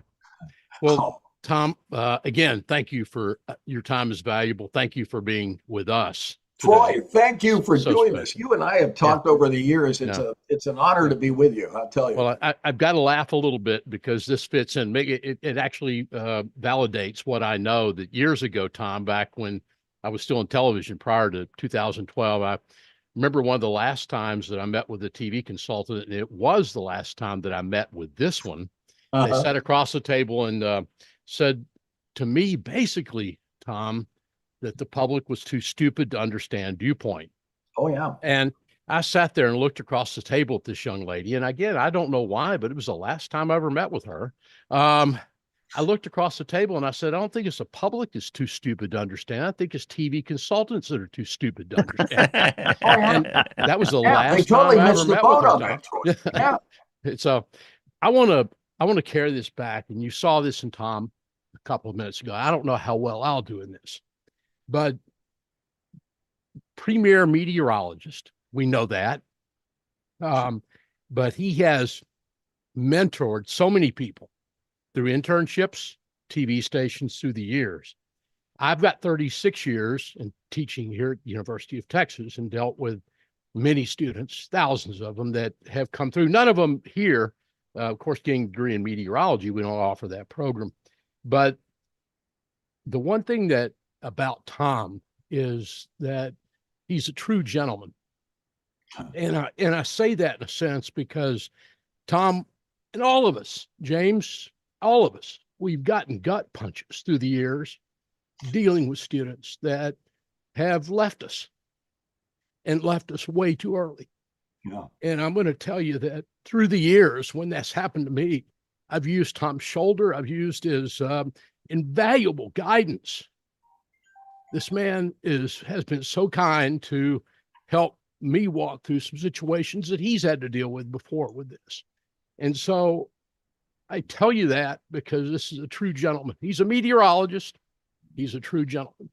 And with that, Tom, we love you. And I just wanted to make sure and I want to make sure the audience understood that, because that's sort of behind the scenes, Tom. Troy, thank you. What an honor it's been to do this. Yeah. And I, it's such a privilege to talk to colleagues and all. And, I've always thought that we, on the weather side of things and television, occupy a very special space. I mean, we're dealing with a subject that impacts every one of our viewers in one way or another. Right. So I think that we have an unusual relationship with our audience. And haven't we been blessed over the years by the support we get from our viewers? I mean, people come up to me and say, "We watch you," and I said, "Thank you," because in our line of work, if nobody watches us, we don't have a job. I mean, I'm always amazed. Once in a while, I'll run into somebody in our profession who mocks their viewers, and I can never understand that, because they're the reason we're here. But I've been lucky. I'll tell you, this run at WGN has been marvelous. The station's been so supportive and so wonderful, and they've stuck with me through all this. And it's been such an exciting time in our profession. It really is. But you contribute so much, Tom, to those interns and those students and things like that, in addition to what the public sees. Well, and that's what I'm just telling you. I mean, I just appreciate so much your guidance through the years, and been a couple of times have been awfully rough, and you've always been there. Well, thank you, Troy. That means the world to me.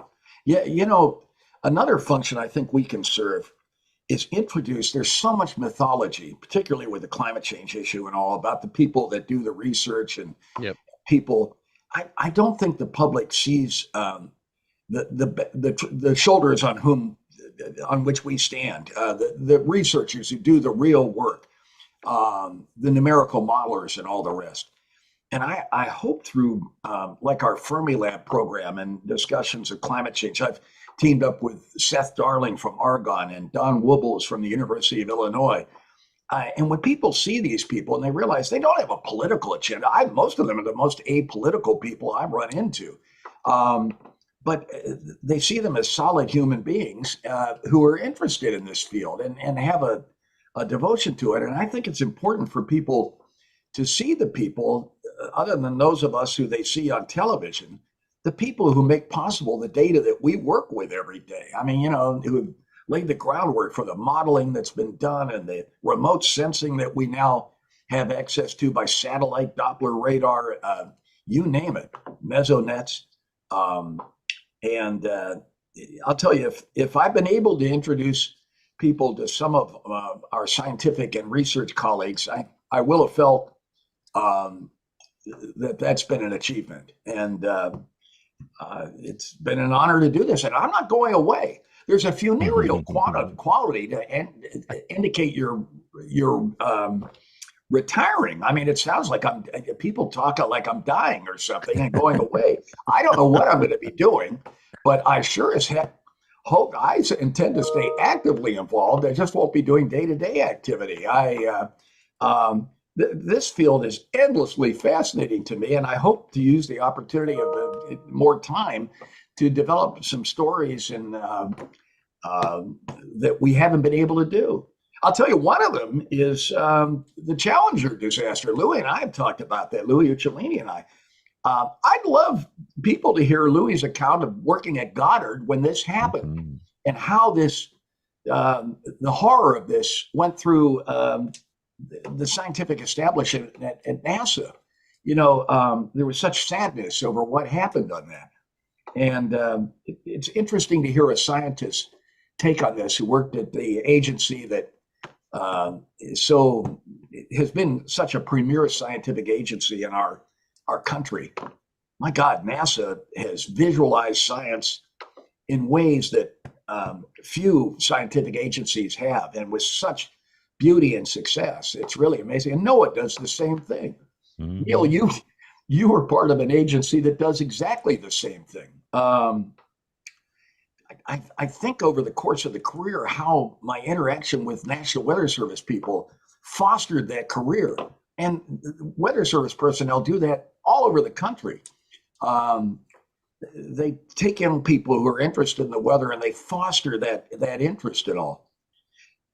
Do you know, Louis was telling me he grew up on Long Island, and he went to the Weather Bureau office and was asking about a career in meteorology. And one of the guys in the office said, meteorology, it's dead. It's going nowhere. And another guy, so he got done talking to Louis, and another guy in the office who was working there heard that and came over to him and said, hey, blow that off. He said that meteorology is an up and coming science. And he said, where you ought to go is the University of Wisconsin, where they're doing amazing scientific work on satellites and all. And that's going to be a big part of the future of meteorology. And that's exactly what Louis did. And, there's an example of a Weather Service, then Weather Bureau colleague going to work and fostering a young person's interest in the weather. And look, we got one of the great scientific researchers of our time and a future director of the National Weather Service out of that meeting right there. It was pretty important. It's pretty incredible. So Tom, I had to pass on a question from my friend Michael Steffen, who watches you in Chicago. He wanted to know, what was the most challenging weather event you ever had to forecast, and why? Wow. And then I'll make sure all the other panelists get to ask any wrap-ups. I know we can't keep you all day, although we would. But if you could answer that for Michael, I would appreciate it. There are events that stand out in my mind. The 67 blizzard. We had an ice storm in Wisconsin that was one of the most, if anybody would tell me an ice storm would rank as one of my top weather events, I would have said you were crazy ahead of time. But this thing took out power. At one point, there were 600,000 Wisconsinites with no power. It rained 5 inches into a 29-degree atmosphere. And then 60-mile-an-hour winds came in with the dry wedge of that storm, with trees and all that were laden with ice, foam poles, power lines, and everything started crashing down as the winds hit. You could look off at the horizon and see the flashes as transformers were blowing up. That was one of the most I remember Hurricane Donna when I was growing up as a kid in New Jersey. I remember the 62 extratropical storm that took out, the National Geographic did a whole issue on that March 1962 storm that took out the Atlantic City Steel Pier. That was like the perfect storm, an early version of it. My grandparents lived in Pompano Beach, Florida.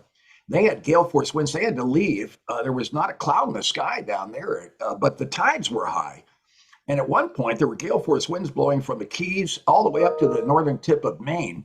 And there were 40-foot seas. We used to go to the ocean on Long Beach Island. The island was split in 4 places. It was an incredible storm. I remember that. I remember the Jane Byrne blizzard. And so there's so many events. I remember, oh gosh, there are so many. It's kind of hard to recount all of them. But every one of them comes with their own unique twists and turns. No two weather events are exactly alike. And it's fascinating. I remember a tornado anticyclonic tornado went through West Bend, Wisconsin, downwind of one of the glacial moraines up there, and may have had an impact on the thing forming. But there was dust in the air because we had 70-mile-an-hour wind gusts. right in the early part of the growing season. So all the fields have been plowed and dust was airborne from the southern tip of Illinois up to Lake Superior. And that day spun up these these low-topped cumulonimbus clouds, thunderheads, that spun up that anticyclonic tornado. That was interesting. That would have been back in the mid-70s. So anyway, Bill, I could ramble on about that forever. And we would love it. That's for sure. Now, everybody wants to ask you one more question, Tom. So we're going to have lightning round. I'll start with James A. James A., what you want to ask? What do you tell interns right now?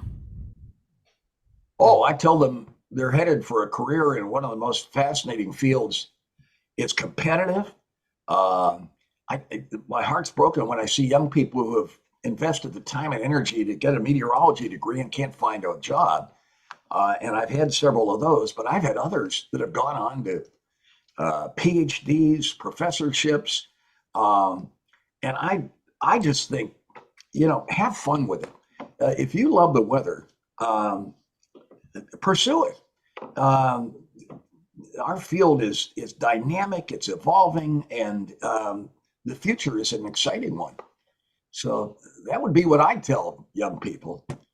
I pattern it after I use my own career as a model. Who would have thought I'd see the things that I've seen in my career? It's just amazing. Jen Nevermore, you're up next. What do you do in your spare time? Not weather related. I've been traveling since 1980 up to Alaska.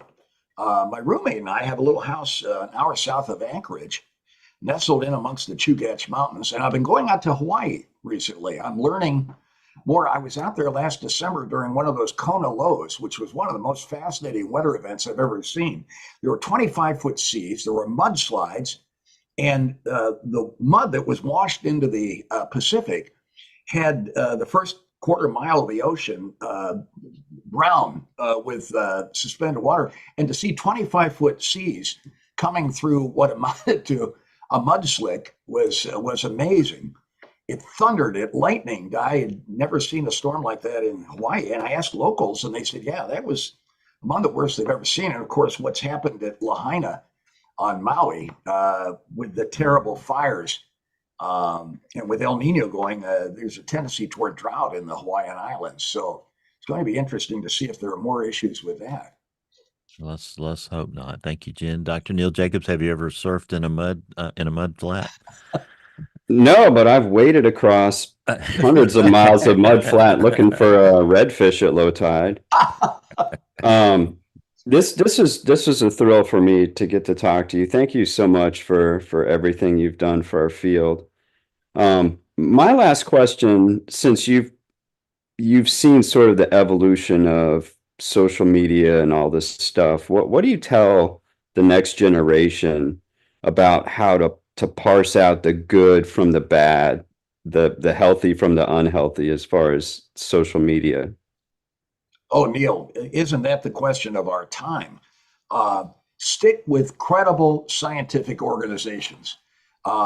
If you get opinionated blogs and listen to the cherry-picked misinformation that these things clear, you're in trouble. And how do we, as mere mortals, sort through the ones that are making legitimate points?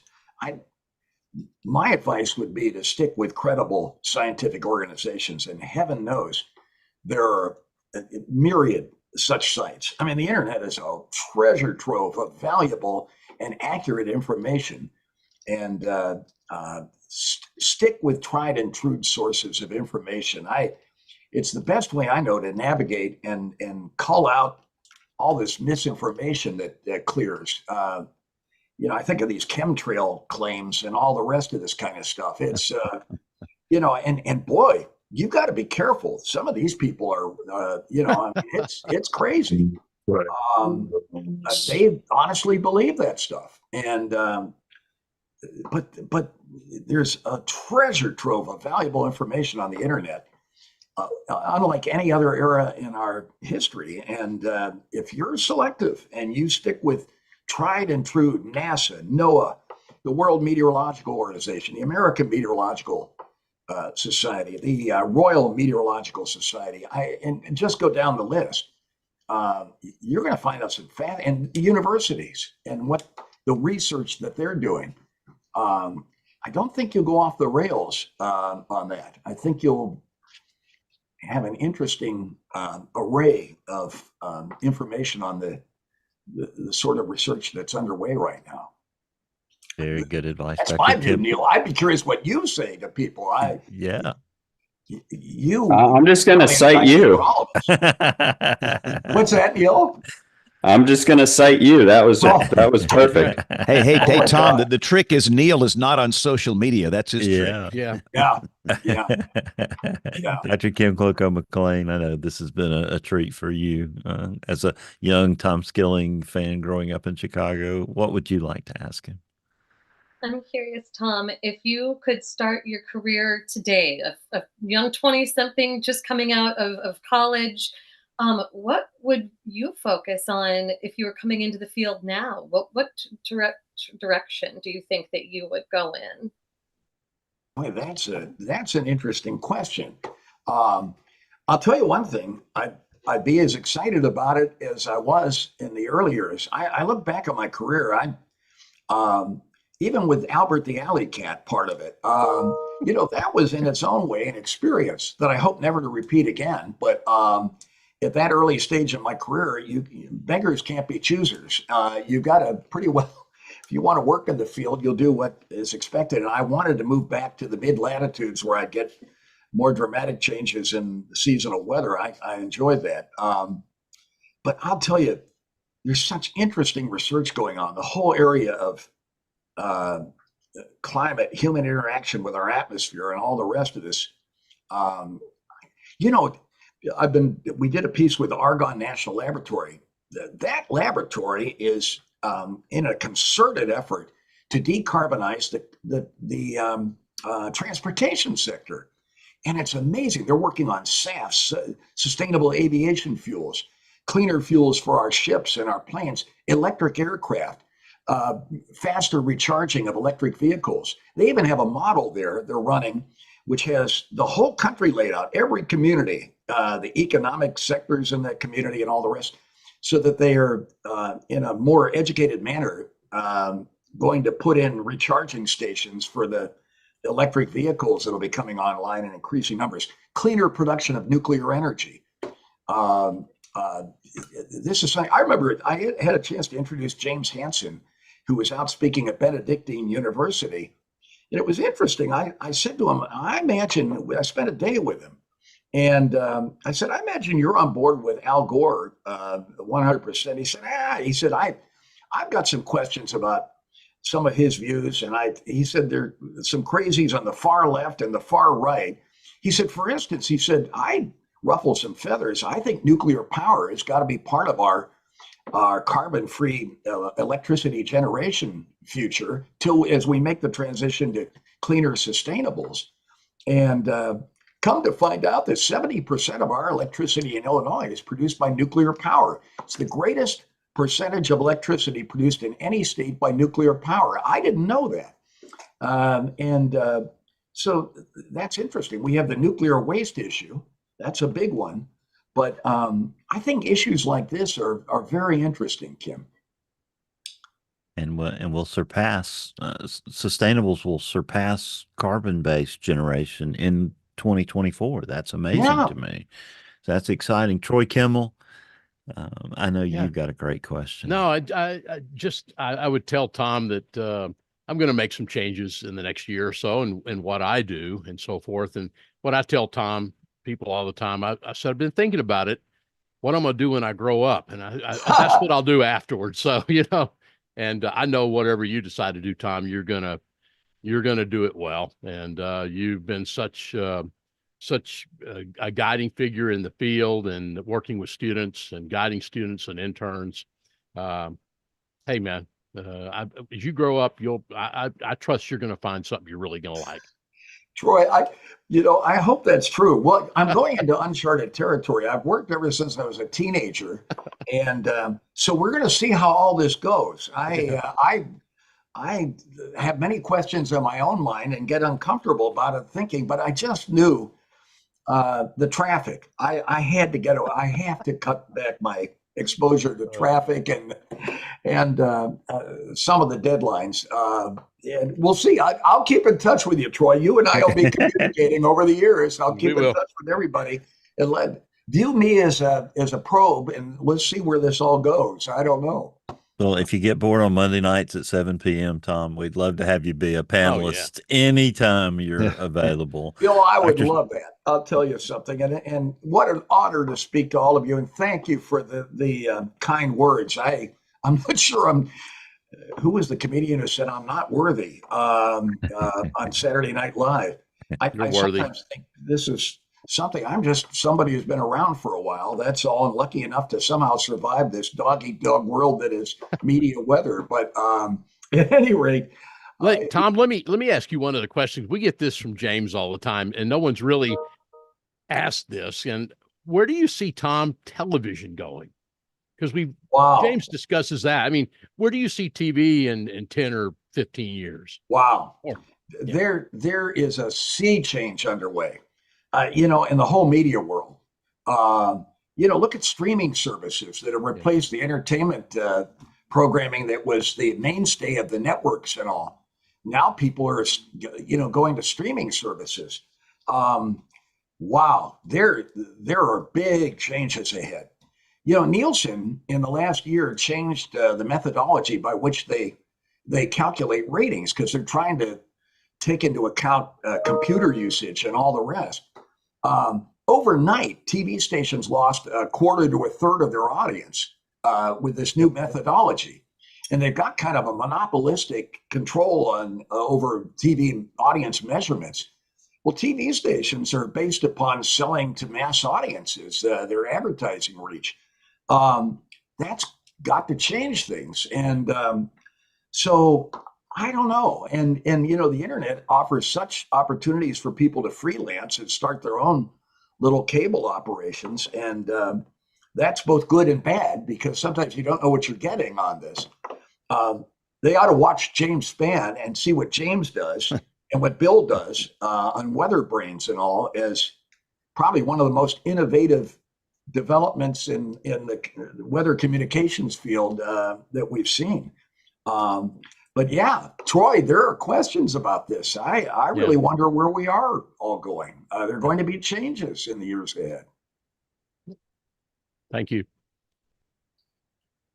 Well, James Spann, I think we've kept Tom probably way longer than we should, and we'd keep him all day. I got to ask two quick ones before we let Tom go. Okay, so Tom, I've been doing this since 1978 on television, and you seem to have a really good relationship with the journalists, the news anchors that you work with.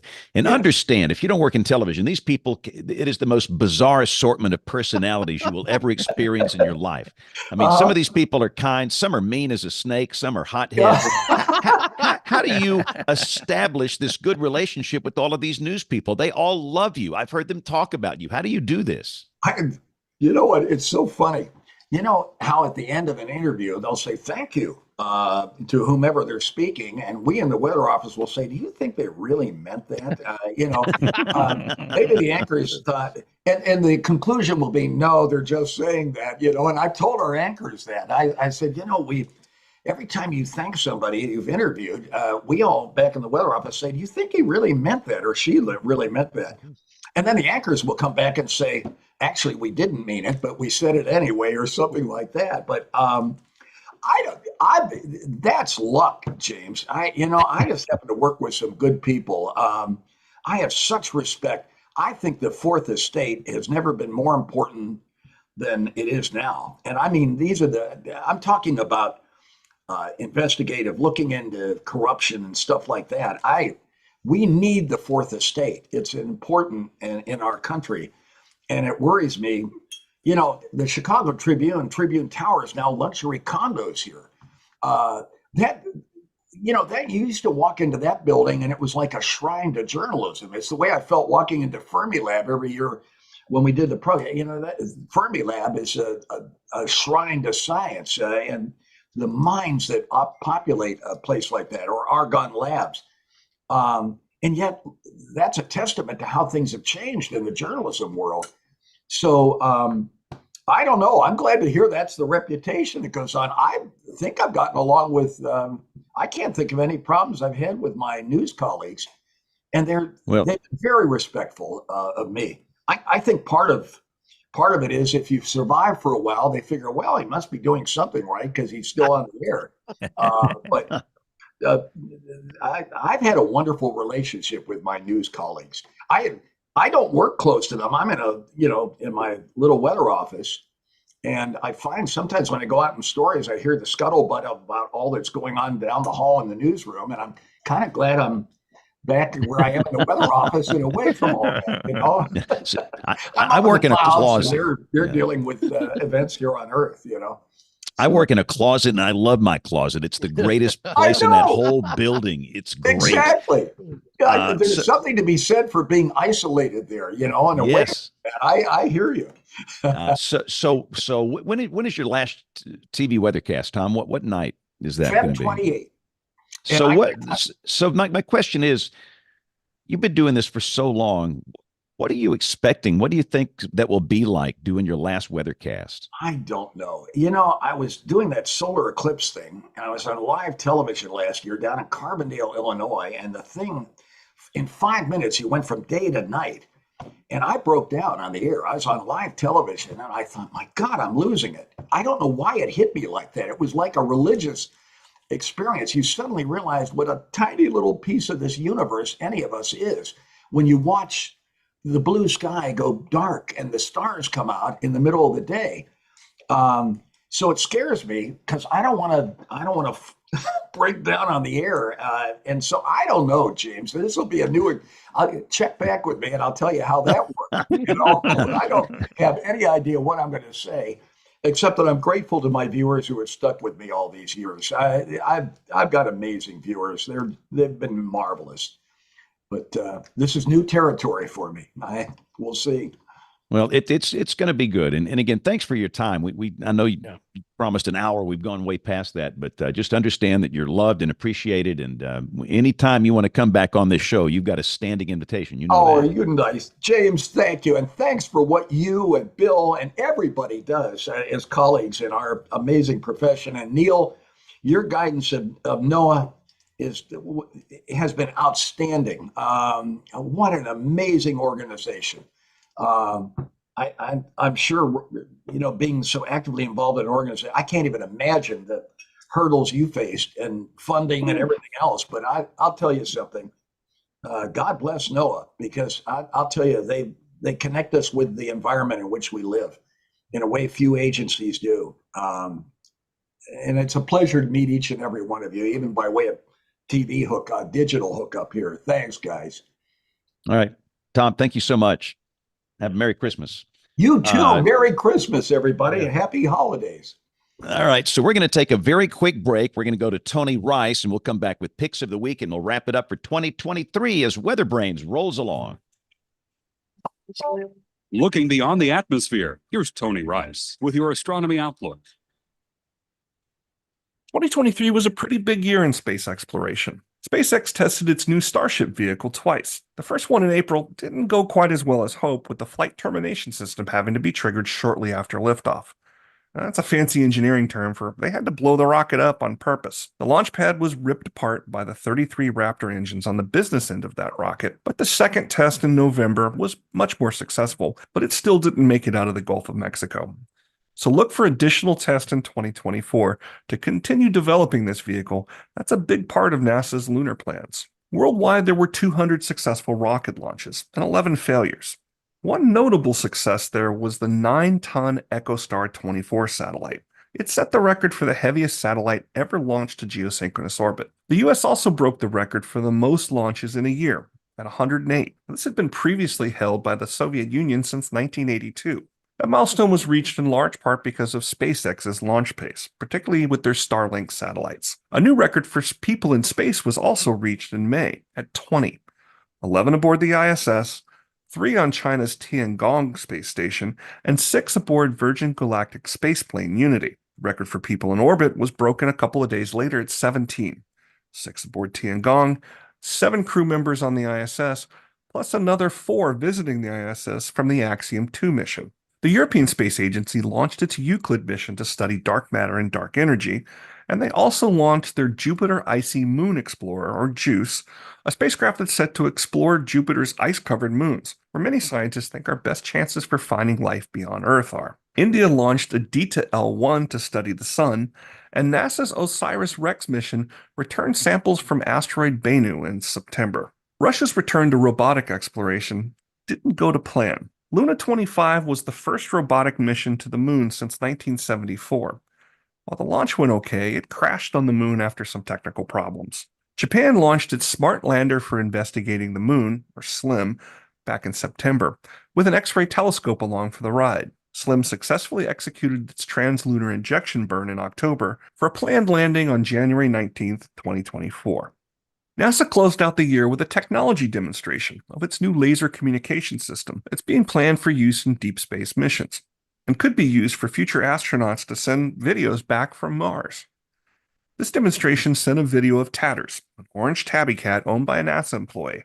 The video of Tatters playing with a laser pointer was sent from the Psyche spacecraft 19 million miles away. That's your Astronomy Outlook. Next time we'll look at the missions, milestones, and astronomy events to look out for in 2024. If you enjoy WeatherBrains, there's a global community of thousands of weather enthusiasts you'll want to join. The American Meteorological Society's Weather Band at amsweatherband.org. Connect with weather enthusiasts all over the world, as well as 10,000 plus members of the AMS. You can swap questions, data, and stories with researchers, broadcasters, storm chasers, and more. Join interactive weather webinars, test your trivia knowledge, enter your photos in the WeatherBand photo contest, or attend the annual Jamposium. WeatherBand is a place to nurture and share your love of weather. Get full membership for just $12 per year by going to amsweatherband.org. Okay. Just maybe, we have an email or two this week.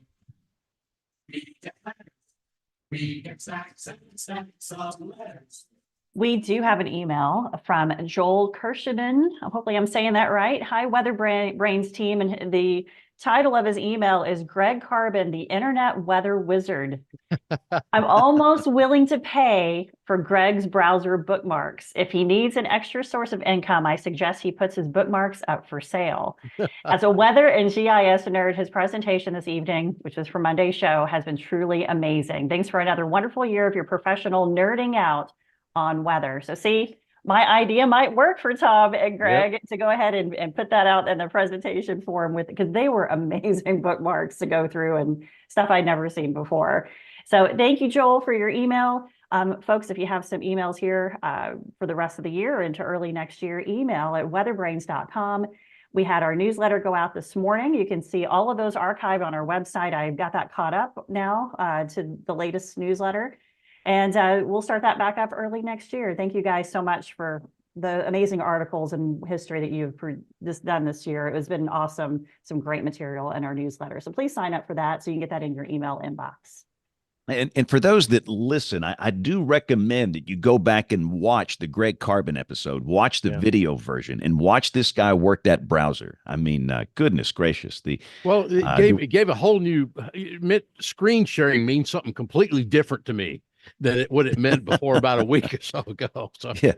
I felt so inadequate after that because I thought I was pretty good at pulling up data, but goodness gracious, I mean, he is an absolute wizard. That was an amazing episode. But hey, let's do the last picks of the week of the year 2023. It is that time. We'll go around the horn. Everybody shares something that is cool, that is weather related. My pick quickly, it's MRMS Viewer. I totally forgot about this site, and I saw it in a bookmark, and I pulled it up, and it's the multi-radar, multi-sensor composite with all of these different products that are in there that I will never be a Greg Carbon, but it is a fairly cool data site. So let's begin with Jen. Jen, since your mic is still hot there, what you got going on there? Give us a good pick. So as we all were, we're just could have listened to Tom all day long. He was amazing. And my pick of the week is the 8 Minutes in August, the F5 Plainfield Tornado of 1990 documentary. It was produced by the Joliet Area Historical Museum. Tom was a major contributor to it, and it's very, very well put together. the storytell, how things unfolded, and the damage and people's stories. And it was truly amazing. And so Tom was a big part of that. Excellent. Again, all these picks will be up on the website, weatherbrains.com. Neil, give us a good pick of the week. In fact, hang on one second. I forgot here. Hang on one second. Everybody, speaking of screen share, let me screen share a quick photo here, and let's discuss this. Would you, sir, please to explain what we're looking at here? What's that bottle up there? Yeah. That's me yesterday putting lights all over my roof with a staple gun while drinking beer. There we go. What could go wrong here? No copperheads, though. No. Yeah, and again, and if you're listening to this, you need to go back and watch the video version to see this photograph. But the picture tells it all. I mean, I don't know what to say. Wow. All right, Neil, give us a good pick. Well, so my pick of the week, I guess if you think falling off a one-story building is a long way, try jumping off the top of a three-story wave. It's a video of Brandon Ty having a spectacular wipeout in New Jersey this last Monday. There was a massive swell from that nor'easter that went up the coast, and a lot of people were saying it was the biggest surf New Jersey had seen in probably 30 years. I was down on the Outer Banks, and it was huge there, but he was in the wrong place at the wrong time, and the wind caught underneath his board, and he literally fell probably 3 stories and then had what looks like an Olympic-sized swimming pool amount of 38-degree water come down on top of him. And the interview in the video clip is funny. He's a very humble guy, and he basically was like, yeah, I'm glad I'm still here. Yeah. Wow, that's incredible. All right, James Adelot, give us your pick of the week. Go.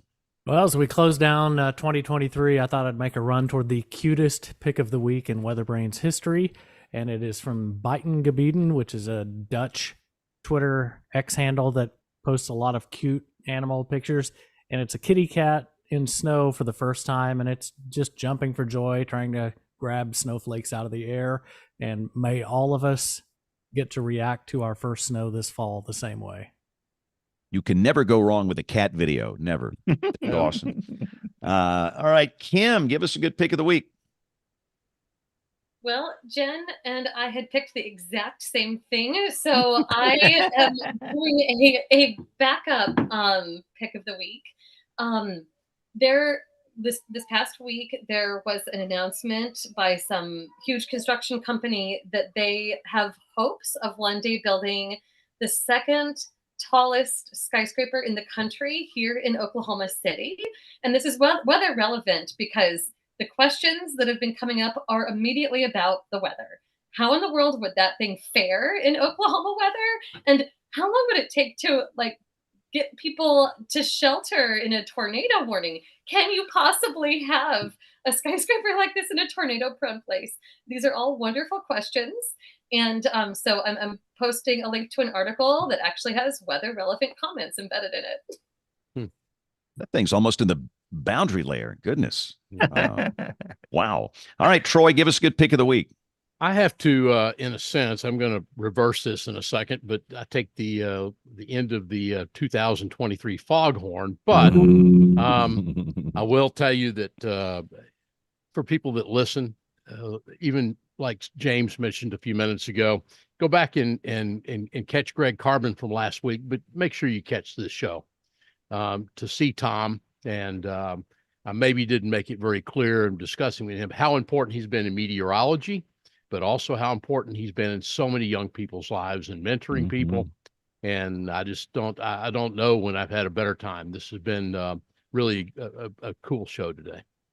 Yeah, we can make this show a pick of the week. I mean, goodness, it was great. Tom is very kind to give us the time today, and hopefully he'll come back on a regular basis now that he's kind of retiring from television. That would be awesome. And Tom was talking about the chemtrail guys. Man, they've been all over. They coming after you again. Oh man. we have a cirrus layer. We had one yesterday. We have one today. And the thing about these people, they're not nice. I mean, they're just they're downright mean. And there's a correlation between the chemtrail people and the flat Earth people. I don't know if you've noticed that. I think they kind of run in the same circles. But anyway, we shall survive. And listen, we're going to wrap up 2023 here. Goodness. Bill Murray, I'm sorry, go. You got to do your stuff. Go. Well, I would have taken the foghorn, but Troy's already sounded it, so that's fine. But when we come back, James, on January 2nd, we'll have Eric Fox from the National Storm Chaser Summit and Tomas Pushik from the European Severe Storms Laboratory on the 8th.